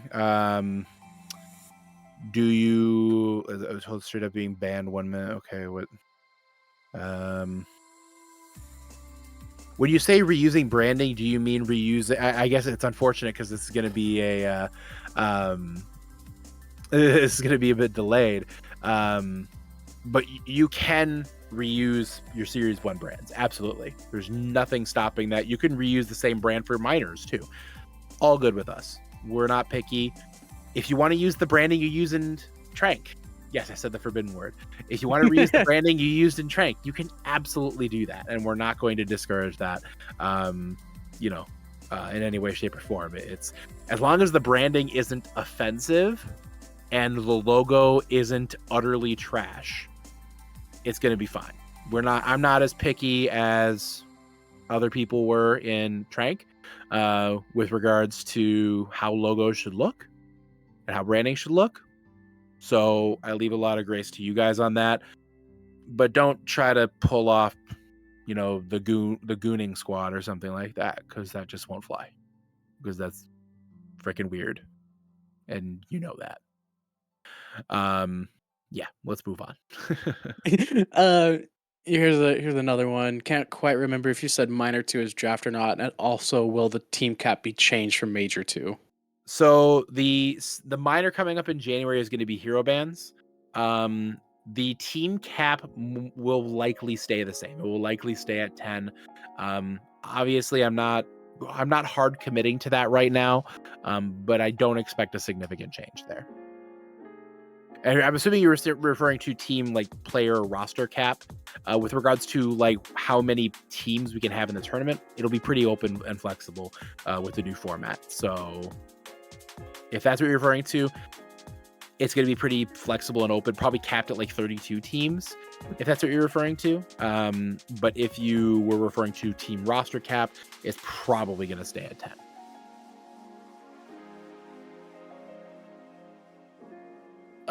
Just scrolling through, I think we hit them all. Yep, I think so too. I was looking through them again. Somebody brought up a Mario Party event. I don't know. Maybe we'll throw Mario Party into 48 straight. I might be able to pull something off. I got Mario Party, so I'll have to set up a capture card, which you're asking me to do a lot there. I had to install a new power supply into my computer, and that was a fiasco. Never again. The good old SPCS curse or something. Yeah, I know, right? All right. I don't see any other questions. If you do have more questions, feel free to ask. Put them into questions for staff in our Discord. Feel free to reach out at any point to me. You can shoot me a DM, or you can send over a mod mail to the SPCS staff. We'll be happy to help you guys out. As for Series 1, Series 1 has now concluded. I do want to give huge shout outs right now before we sign off for the night here. First and foremost, to the incredible Twitch staff that we had throughout the season. Obviously, of course, Solomon, bringing the Solomon GG platform to us for production. The wonderful producers we had all season, obviously you person and the confetti's back. The confetti's back. Ooh, confetti. All right, great. See, this is why you're so great. I mean, look at those wonderful people. I'm a huge fan of that Mr. Yeti guy. But look at all these great people who helped out all season with our broadcasts, with our events. This whole group of people were just wonderful all season. So I don't want to sit and shout out each one individually because I'll be here all night. But do it. Yeah, I know. Come right? on, do it. Gamer, Alligator, Aqua, Aura, Kothard. No, I'm not doing this. Really, just a huge shout out to everybody here. To the division admins, Fish, Glitch, Dorito, and Smarties. All of you, thank you very much for keeping the divisions in line, getting them going, getting through lock-ins and all that. Aura was the creator of the SPCS branding and how that looks and the aesthetic we've been working with all season, and the aesthetic we'll be working on moving forward. So huge shout out to Aura, who's been an amazing help to getting SPCS off the ground. And obviously so many others on staff. I've already shouted out Solomon like 3 or 4 times. Seraph, who coordinated all season the Twitch staff with just handled it. Every single broadcast was on top of it all season. That's 4 broadcasts a week for 11 weeks. That's 44 broadcasts. Seraph was handling that and getting everything in line to make sure those went off as close to without a hitch as possible in SPCS. So thank you very much, Seraph, for all your hard work this season. And thanks to everybody. Honestly, this has been, for those who knew me working through Trank, this Trank was how I got started in esports, and I loved what I did there. I was really proud of the work I did there. But when I moved on to SPCS with Navino, this was an opportunity for me to do something that was truly what I felt was my own in so many ways. And while Navino has been supportive of everything we've been doing here, this has been an opportunity for me to do something that I'm really passionate about, and that, quite frankly, I didn't necessarily feel like I had the same freedom to do in my last within Trank, within the old system. Now we have our new brand. Now we have a new opportunity to move forward in the vision that I feel like we are capable, or that would be best suited for this level of esports, while also embracing this really cool community that we had built through Trank that we now have in SPCS. So I appreciate you guys sticking with us, coming over and trying something new here in Spawn Point Championship Series. I'm really looking forward to the future here in Spawn Point. The next time you'll be seeing us on a broadcast, however, the stream's going to go for 48 straight hours. So really quickly, we got some. Oh, we got one more question. We got some half-court heave buzzer beater for the win. Beaters. Let's go. Questions. Someone asked if we have to play on our highest rolls. So again, I'm not going to get in specific things with regards to how qualification is going to work, because again, absolute specific rulebook is not going to be done until December. Do you have to play on your highest roll? Not necessarily. You can off-roll, lock down based on your rank. You can only lock down so far, so you can't have a GM player playing in rookie, but you do have the ability to lock down on rolls. So that is something that is there. So not necessarily your highest roll. I do see another question. Will there be an LGBTQ plus specific tournament? Again, would love to have that. I would love to, but once again, also, I don't necessarily feel like it's my place to push for that. But I want to have it happen. I would love to host an event like that. But again, just being the person that I am, it's one of those things where, you know, I don't want to be the person to force. I don't want to be the person to push it to happen. I want to be the person to help enable it to happen. But you know, it feels like it's a weird place for me, again, as a straight white guy, to be able to just jump in and run these kind of things. You know, so I would love to host it under the SPCS banner. And if somebody's interested in helping get those events off the ground, let me know. I would love to work with you and help out trying to facilitate that in any way that I can. But it's just one of those things where, you know, being the person that I am, you know, I don't want to be the person to be the one to initiate that and steer it. I want to be the person to help enable somebody to steer. So, all right. I don't see any other questions. Do me a favor before you guys go here tonight, before you guys log off for the night. If you could go into the SPCS Discord, go down to the general channel, and please ping Tyler in the Discord.